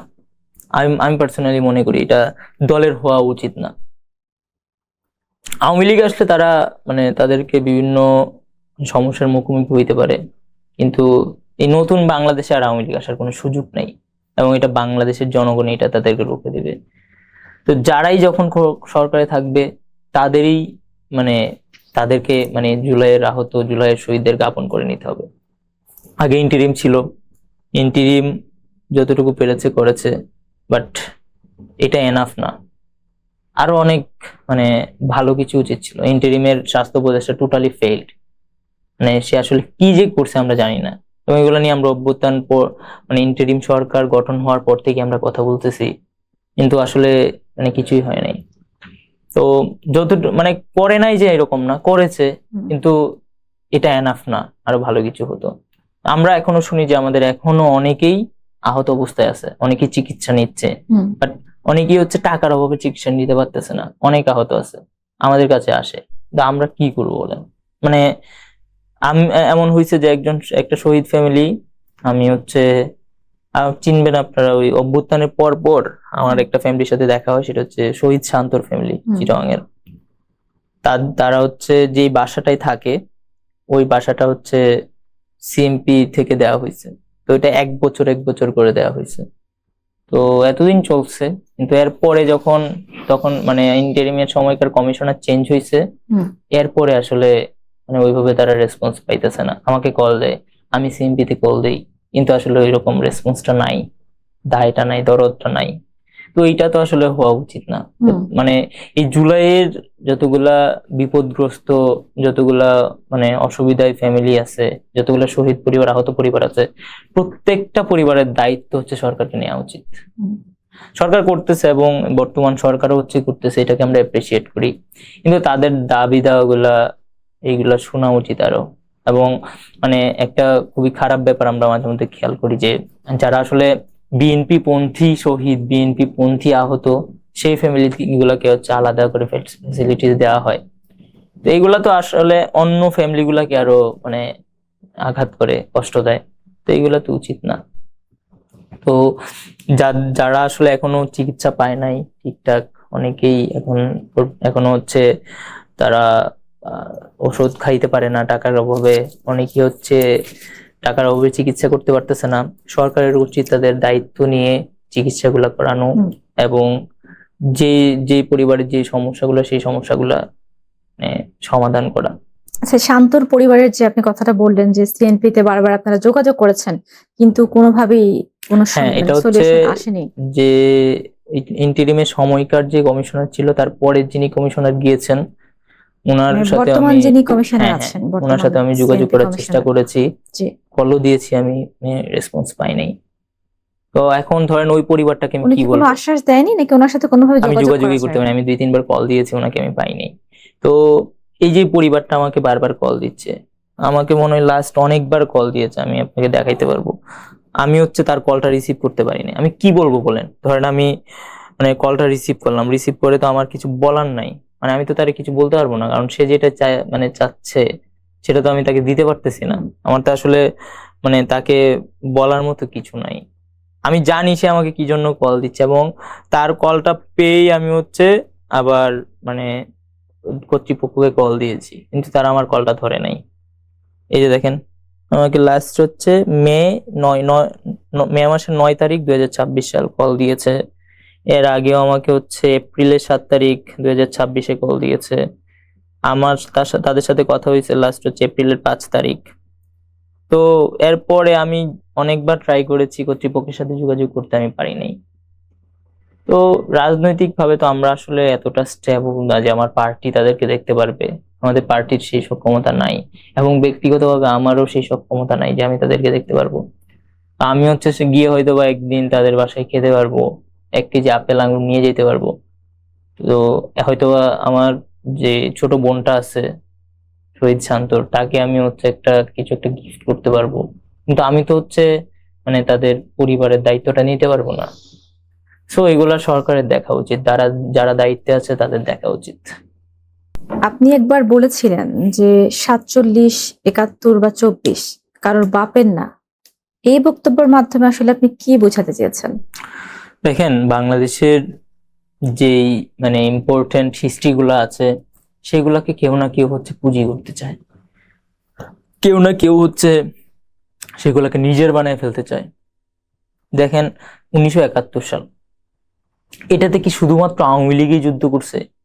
শুধুমাত্র আওয়ামী লীগের এটাতে অবদান আছে, আর কারো কোনো অবদান নাই? যে মানুষটা হচ্ছে আওয়ামী লীগ করতো না সে যুদ্ধ করে নাই? যে মানুষটা আওয়ামী লীগ করতো না সে মানে মুক্তিযুদ্ধের পক্ষে কাজ করে নাই? যে মা হচ্ছে আওয়ামী লীগের সাথে সম্পৃক্ততা ছিল না, সে কি মানে ইয়াকে হচ্ছে যারা মুক্তিযোদ্ধাদেরকে রান্না করে খাওয়ায় নাই? খাওয়াইছে তো। তো সে তো কোনো মানে দল করতো না, সে দেশের পক্ষে কাজ করছে। তো আওয়ামী লীগ কি করছে? মুক্তিযুদ্ধটাকে তার নিজের বানায় ফেলছে, মানে শেখ পরিবারের বানায় ফেলছে। মানে শেখ পরিবারই হচ্ছে এই দেশে যুদ্ধ করছে, মুক্তিযোদ্ধা। শেখ পরিবারই হচ্ছে সবকিছু, বাংলাদেশটা তাদের। এটা আর কারণ না, মুক্তিযুদ্ধটা আর কারণ না। এই যে দেখছেন জুলাইয়ের আগে এবং আমাদের জেনারেশনের মুক্তিযুদ্ধের প্রতি আলাদা একটা ক্ষোভ তৈরি হয়েছে, মুক্তিযুদ্ধের প্রতি একটা মানে এই যে হিস্ট্রিটাকে তারা হচ্ছে বিভিন্ন ভাবে কলঙ্কিত করছে। কিন্তু এটা তো আমাদের একটা মানে গর্বের বিষয়, আমার নানা মুক্তিযোদ্ধা, আমি এটাকে নিয়ে প্রাউড করতে পারি। কিন্তু একটা সিচুয়েশন এমন হয়েছে যে আমি এটা বলতে পারি না, মানে বললে এটা আমার নিজেরও লজ্জা লাগে, কারণ এটাকে অতিরঞ্জিত তো কিছুই ভালো না। মানে শহরে শহরে শেখ মুজিবের মূর্তি বানাইতে হবে, শহরে শহরে ভাস্কর্য বানাইতে হবে, মানে মুজিব শতবর্ষের জন্য শত শত কোটি টাকা বাজেট করে প্রোগ্রাম করতে হবে। মানে এটাতে আসলে দেশের মানুষের ইম্প্যাক্টটা কি? ইতিহাসকে বাঁচায় তো বিভিন্ন ভাবে রাখা যায়। ইতিহাসকে বাঁচায় রাখার জন্য তো আমার 100 কোটি টাকা বরাদ্দ দিয়ে মানে একটা প্রোগ্রাম করতে হয় না। এই যে 100 কোটি টাকা, এটা কি শেখ হাসিনার বাপের টাকা, তার নিজের টাকা, নাকি এটা দেশের মানুষের টাকা? এটা দেশের মানুষের টাকা, এটার হক দেশের মানুষ। এই 100 কোটি টাকায় সে প্রোগ্রাম করতেছে, কিন্তু 100 কোটি টাকা যদি দেশের মানুষের কাজে ব্যয় করতো, মানুষ ফেসিলিটিস পাইতো। কিন্তু এটাতে কি হইতেছে, 100 কোটি টাকার মধ্যে মানে 80 কোটি 90 কোটি টাকা হচ্ছে ছাত্রলীগের পকেটে যাইতেছে, আওয়ামী লীগের বিভিন্ন নেতার পকেটে যাইতেছে, আর 10 কোটি টাকার প্রোগ্রাম করতেছে। এগুলো তো আমরা বুঝি, এগুলো আমাদেরকে তো বুঝে লাভ নাই। তো এই যে এই জিনিসগুলা যে হইছে, এগুলা তো মানে সামনে রাখছে কি মুক্তিযুদ্ধকে। প্রোগ্রামটা কি হইতেছে, মানে মুক্তিযুদ্ধের স্বাধীনতার 50 বছর পূর্তি প্রোগ্রাম, মুজিব শতবর্ষের প্রোগ্রাম। তো এইগুলা তো উচিত না। এই জিনিসগুলার কারণে মুক্তিযুদ্ধকে মানুষ ঘৃণা করা শুরু করছে, মুক্তিযুদ্ধের মানে জিনিসগুলোকে মানুষ নেগেটিভলি নেওয়া শুরু করছে। কারণ এই সাইনবোর্ডটাকে সামনে রেখে, মুক্তিযুদ্ধের মানে হেডিংটাকে সামনে রেখে তারা এই মানে আকাম কোকাম গুলা করছে, যার কারণে মানুষের হচ্ছে মুক্তিযুদ্ধের প্রতি একটা ঘৃণা তৈরি হয়েছে। এন্ড এই যে মুজিব শতবর্ষের জন্য এত বড় করে এত আয়োজন করে প্রোগ্রাম, শেখ মুজিবের মানে মুক্তিযুদ্ধ অবদান আছে, এটা অস্বীকার মানে আমরা করি, আমি ব্যক্তিগতভাবে কোনো করিও না এবং এটা করার সুযোগ নেই। কিন্তু মানে মুক্তিযুদ্ধে তো শুধু শেখ মুজিবের একার অবদান ছিল না, মুক্তিযুদ্ধে তো আরো মানুষের অবদান ছিল, জিয়াউর রহমানের অবদান ছিল মুক্তিযুদ্ধে। মানে অসংখ্য এরকম ওনাদের লেভেলেরই অনেকের অবদান ছিল, কিন্তু কি করছে, তাদেরকে মাইনাস করে দিচ্ছে, মাইনাস করে দিয়ে মানে মুক্তিযুদ্ধের বাপ মা সবকিছু হয়ে গেছে শেখ মুজিব।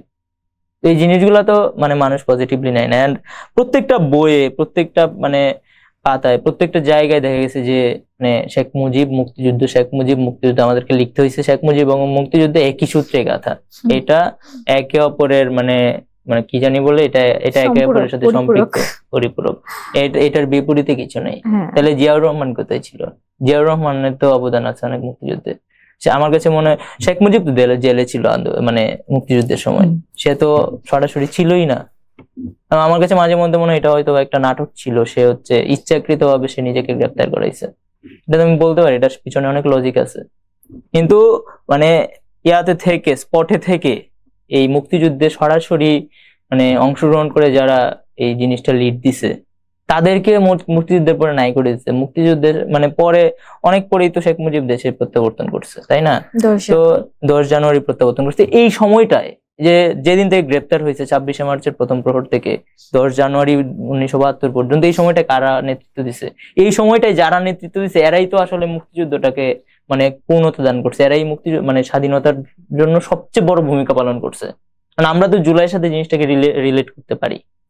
তো আপনি মানে রাস্তায় ছিলেন না, আপনি রাজপথে ছিলেন না, আপনি জেলে ছিলেন, আপনার মানে কোনো ডিরেকশন ছিল না। আপনি তো জেল থেকে আর মুক্তিযুদ্ধের ডিরেকশন দিতে পারেন নাই।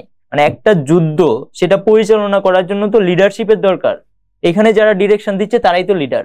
আপনি একটা ঘোষণা করে চলে গেলেন, কিন্তু আপনার পুরা মুক্তিযুদ্ধে কোনো ইম্প্যাক্ট নাই, আপনার সেখানে কোনো ভূমিকা নাই, আপনার সেখানে কোনো মানে অংশগ্রহণ নাই, আপনার সেখানে কোনো ডিসিশন মেকিং নাই, আপনার সেখানে কোনো লিডারশিপ নাই। তাহলে আপনার ভূমিকাটা আসলে কি? একটা মানে ভাষণ দিলেন, অবশ্যই ভাষণটা ইম্পর্টেন্ট, কিন্তু সেই জিনিসগুলো তো একই সাথে ইম্পর্টেন্ট। যারা মুক্তিযুদ্ধটাকে পরিচালনা করছে, যারা যুদ্ধটাকে লিডিং করে শেষ পর্যন্ত নিয়ে গেছে।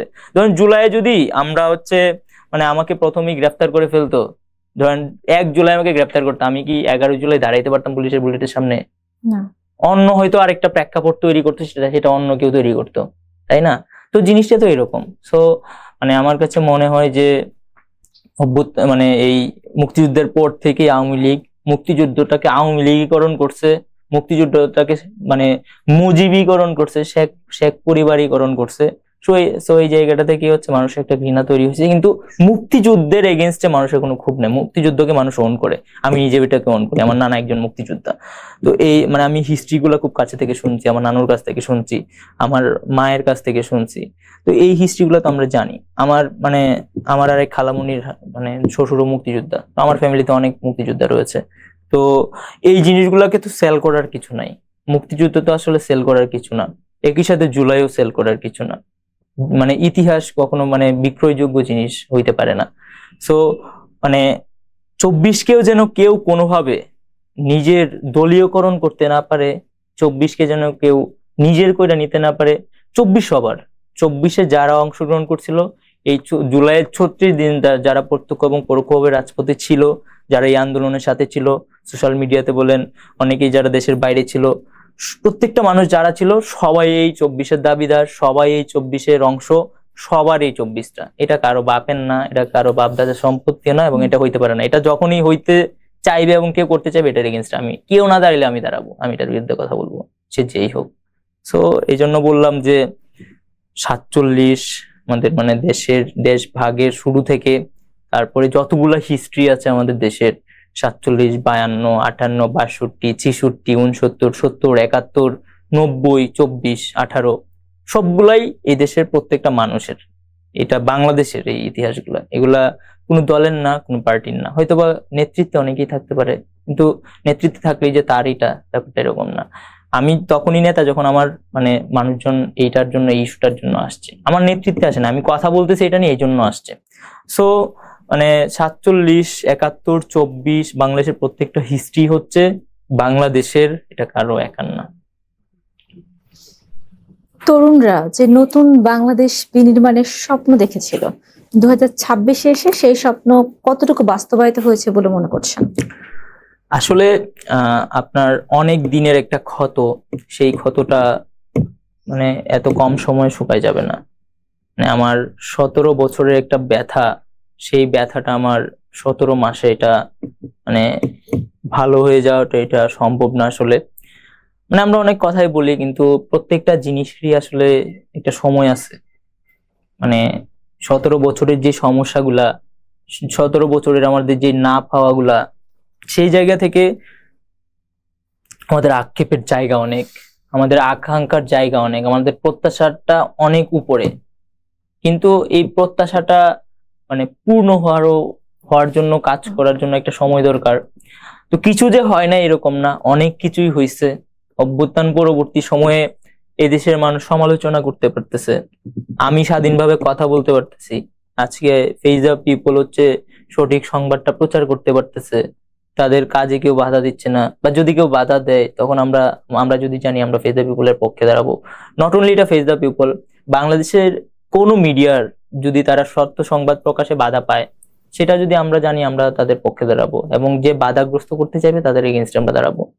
তো অভ্যুত্থান পরবর্তী সময় হচ্ছে আমরা প্রত্যেকটা জিনিস নিয়ে অ্যাটলিস্ট কথা বলতে পারতেছি। আমার কাছে সবচেয়ে বড় পরিবর্তনটা মনে হয় যে আমরা কথা বলতে পারতেছি, আমার কণ্ঠটাকে কেউ বন্ধ করতে পারতেছে না। অনেকেই হয়তো বা চাইতেছে, অনেকেই চাইবে, যারা চাইতেছে বা যারা চাইবে তারা এখনো ভুলের স্বর্গে আছে। আমাকে কেউ চাইলেই হচ্ছে আমার কণ্ঠ রোধ করতে পারবে না। যদি রোধ করতে চায়, যদি তারা ওই আগের সিস্টেমে ফেরত দিতে চায়, তাহলে তাদের পরিণত সেম হবে। তখন আমি দেখবো না যে কে আমার অভ্যুত্থানে সহযোদ্ধা ছিল, কে আমার সাথে ছিল, কে আমার পাশে ছিল। তো সেই জায়গা থেকে আমার কাছে মনে হয় যে মানুষ কথা বলতে পারতেছে, এবং যে যার সমস্যাটা সে নিজেই কথা বলতেছে, যে একটা সমস্যার মুখোমুখি হইতেছে সে সেই সমস্যাটা নিয়ে কথা বলতেছে। সাধারণ মানুষ, তার সাথে যদি কোনো অন্যায় হচ্ছে, সে তখন সেই জায়গাটায় কথা বলতেছে। কেউ যদি বাসে ভাড়া মানে বাসে যেতে ভাড়া বেশি নিচ্ছে, সে সেখানে অন্যায় প্রতিবাদ করতেছে।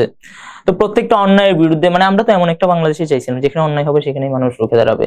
আমার জন্য কি অপেক্ষা করবে না, আপনার জন্য কি অপেক্ষা করবে না যে সে বলবে তারপরে আমি বলবো, অমুক বলবে তারপরে আমি বলবো। এখন যার সাথে অন্যায়টা হইতেছে সবাই কথা বলতেছে, এখন কথা বলার মানুষের অভাব নাই। সো এইটা একটা পজিটিভ আমি মনে করি। এবং নতুন বাংলাদেশে তো আমাদের অনেক স্বপ্ন আছে, যে বাংলাদেশ হচ্ছে বিশ্বের জন্য একটা উদাহরণ হবে, বাংলাদেশের অর্থনীতি সমৃদ্ধ হবে, বাংলাদেশ হচ্ছে ভারতের সাথে ভারতের প্রতি নির্ভরশীলতা থাকবে না। এবং এটা কিন্তু অনেকটা কমে আসছে। আওয়ামী লীগের সময় ভারত যেভাবে বাংলাদেশের উপর কর্তৃত্ব স্থাপন করত, ভারত যেভাবে বাংলাদেশকে একটা অঙ্গরাজ্য হিসেবে ট্রিট করত, ভারত যেভাবে হচ্ছে বাংলাদেশটা তাদের নিজেদের কন্ট্রোলে রেখে পরিচালিত করতে চাইতো, সেটা কিন্তু অভ্যুত্থান পরবর্তী সময়ে অনেকটাই কমে আসছে। এটা আস্তে আস্তে আরো কমবে। এবং আমরা একটা আত্মনির্ভরশীল একটা রাষ্ট্র হিসেবে প্রতিষ্ঠিত হব, এবং পাশাপাশি হচ্ছে নিজেদের দেশের সিদ্ধান্তগুলো নিজেরা নিব। বাংলাদেশে কি হবে, বাংলাদেশে কি হবে না, বাংলাদেশের প্রত্যেকটা সিদ্ধান্ত হচ্ছে বাংলাদেশকে নিতে হবে। এবং এখানে ভারত যেমন আমাদের নিজেদের কোনো রাষ্ট্র না, ভারত যেমন আমাদের একটা বহির্বিশ্বের অংশ, ঠিক তেমনি অন্যান্য যেই পরাশক্তিগুলো আছে সবাই আমাদের বহির্বিশ্বের অংশ। এবং তাদের সাথে আমাদের সম্পর্ক হবে হচ্ছে একটা দেশের সাথে অন্য আরেকটা দেশের যেমন একটা সম্পর্ক হয় সেই রকম সম্পর্ক হবে। কিন্তু বাংলাদেশের ডিসিশনে যখন কেউ এসে হস্তক্ষেপ করতে চাইবে, বাংলাদেশের বিভিন্ন বিষয় যখন সে এসে হস্তক্ষেপ করতে চাইবে, কোনো কিছু চাপায় দিতে চাইবে, তখন সেটা হচ্ছে সেটার এগেইনস্টে আমাদের কথা বলতে হবে। তখন সেটার এগেইনস্টে বাংলাদেশকে দাঁড়াইতে হবে, প্রত্যেকটা মানুষকে দাঁড়াইতে হবে দলমত নির্বিশেষে। তো এইরকম আমি হয়তোবা নতুন বাংলাদেশটাকে এইভাবে ভাবতেছি, অন্য আরেকজন অন্যভাবে ভাবতেছে, আপনি একভাবে ভাবতেছেন যে আপনি যেন সঠিক শুদ্ধ সাংবাদিকতাটা বাধাহীন ভাবে করতে পারেন, এটা আপনি ভাবতেছেন, আমি আমার মতো করে ভাবতেছি। এক একজনের চিন্তা ভাবনা এক এক রকম, এক একজনের লক্ষ্য এক এক রকম, এক একজন এক এক ভাবে বাংলাদেশটাকে দেখতে চায়। কিন্তু আমাদের গোল একটা জায়গায়, আমরা একটা সুন্দর বাংলাদেশ চাই। সো তারুণ্যের বাংলাদেশ তখনই প্রতিষ্ঠিত হবে যখন আমাদের এই স্বপ্নগুলা পূরণ হবে। আমাদের যারা এই জুলাই অভ্যুত্থানে শহীদ হয়েছে, আমাদের যারা মুক্তিযুদ্ধে শহীদ হয়েছে, সবাই তো একটা সুন্দর বাংলাদেশ, যে বাংলাদেশের জন্যই শহীদ হয়েছে। তো সেই শহীদদের যে স্বপ্নের বাংলাদেশ তখন প্রতিষ্ঠিত হবে যখন এই যে আমাদের প্রত্যেকটা মানুষের চিন্তা ভাবনাগুলা বাস্তবায়ন হবে, প্রত্যেকটা মানুষের স্বপ্নগুলা বাস্তবায়ন হবে, তখনই আমরা একটা সুন্দর বাংলাদেশ পাবো। এবং সেটাই এই বর্তমানে তারুণ্য চায়, এবং প্রত্যেকটা শ্রেণী পেশার মানুষই চায়। আগামী প্রজন্ম যদি আপনাকে জিজ্ঞেস করে যে জুলাই আমাদেরকে কি শিখিয়েছে, এক কথা আপনি কি বলবেন? অন্যায়ের বিরুদ্ধে কথা বলতে হবে এবং বাঁচার জন্য লড়তে হবে, বাঁচার জন্য কথা বলতে হবে। আমরা হচ্ছে যেখানেই কোনো কিছুতে বাধাগ্রস্ত হব, যেখানেই হচ্ছে আমরা অন্যায়ের মুখোমুখি হব, সেখানে আমাদের কথা বলতে হবে। কথা না বললে আসলে সবাই হচ্ছে চায় যে প্রজা হিসেবে রাখতে, সবাই চায়, যারাই ক্ষমতায় যায় তারাই কেমন জানি চেঞ্জ হয়ে যায়। সো যারাই ক্ষমতায় যাবে তাদেরকে ঠিক রাখার জন্য নিজেদেরকে প্রশ্ন করতে হবে। না, আমরা যখন প্রশ্ন করাটা অব্যাহত রাখবো, ধারাবাহিকতা রাখবো, তখন আসলে আমাদেরকে কেউ প্রজা বানাইতে পারবে না, আমাদেরকে কেউ জিম্মি করতে পারবে না, আমাদেরকে কেউ কোনো কিছু চাপাই দিতে পারবে না। আমার নিজের একটা সত্তা আছে, আমার নিজের একটা মানে মতামত আছে, আমার নিজের একটা চিন্তা ভাবনা আছে। সো আমার কাছে যখন মনে হবে যে এটা অন্যায় হচ্ছে, আমার কাছে যখন মনে হবে যে এটা অবিচার হচ্ছে, তখন এটার এগেনস্টে আমার কথা বলতে হবে। সো পরবর্তী প্রজন্ম যারা দেখবেন যে, আমি অনেক সময় সোশ্যাল মিডিয়াতে অনেক ভিডিও দেখি, অনেক ছোট ছোট বাচ্চারা অনেক ভালো ভালো কথা বলে। হুম। মানে একটা বাচ্চা দেখলাম বলতেছে যে, মানে আমাদের ওই বিদ্যুৎ নিয়ে কথা বলতেছে যে আমাদেরকে যে এই বাসায় হচ্ছে স্কুল বন্ধ করে বাসায় ক্লাস করতে বলতেছে, যেন বিদ্যুতের অপচয় কম হয়। তো ক্লাসে আসলে তো আমরা 50 জন মিলে মানে 10টা মানে 5টা বা 10টা ফ্যান দিয়ে পড়াশোনা করে ফেলতেছি, কিন্তু যখন আমরা 50 জনে 50টা বাসায় পড়াশোনা করবো, তখন তো আমার মানে ফ্যানও লাগবে 50টা, তখন তো 50টা ফ্যান চলতেছে, তখন তো আরো আমাদের বিদ্যুতের অপচয় বেশি হচ্ছে। তো এই যে ছোট ছোট বাচ্চারাও কথা বলতে পারতেছে, সেই জিনিসটা চিন্তা করতে পারতেছে, তার চিন্তাটা হয়তোবা মানে অনেক দিক থেকে ভুল হইতে পারে, সঠিক হইতে পারে, কিন্তু সে তো এই চিন্তাটা করছে, সে তো এই কথাটা বলতে পারতেছে। তো এই যে নেক্সট জেনারেশন আমাদের যারা আসতেছে, আমার কাছে মনে হয় তারা আমাদের থেকে আরো বেশি স্মার্ট হবে, আমাদের থেকে তারা আরো বেশি প্রতিবাদী হবে, আমাদের থেকে তারা আরো বেশি মানে আত্মনির্ভর হবে, এবং তারা আরো বেশি প্রতিবাদ করবে, কথা বলবে। দর্শক, প্রশ্ন থাকবে, প্রশ্ন চলবে। দেখা হবে পরবর্তী অনুষ্ঠানে। সেই পর্যন্ত সবাই ভালো থাকবেন, সুস্থ থাকবেন। আল্লাহ হাফেজ।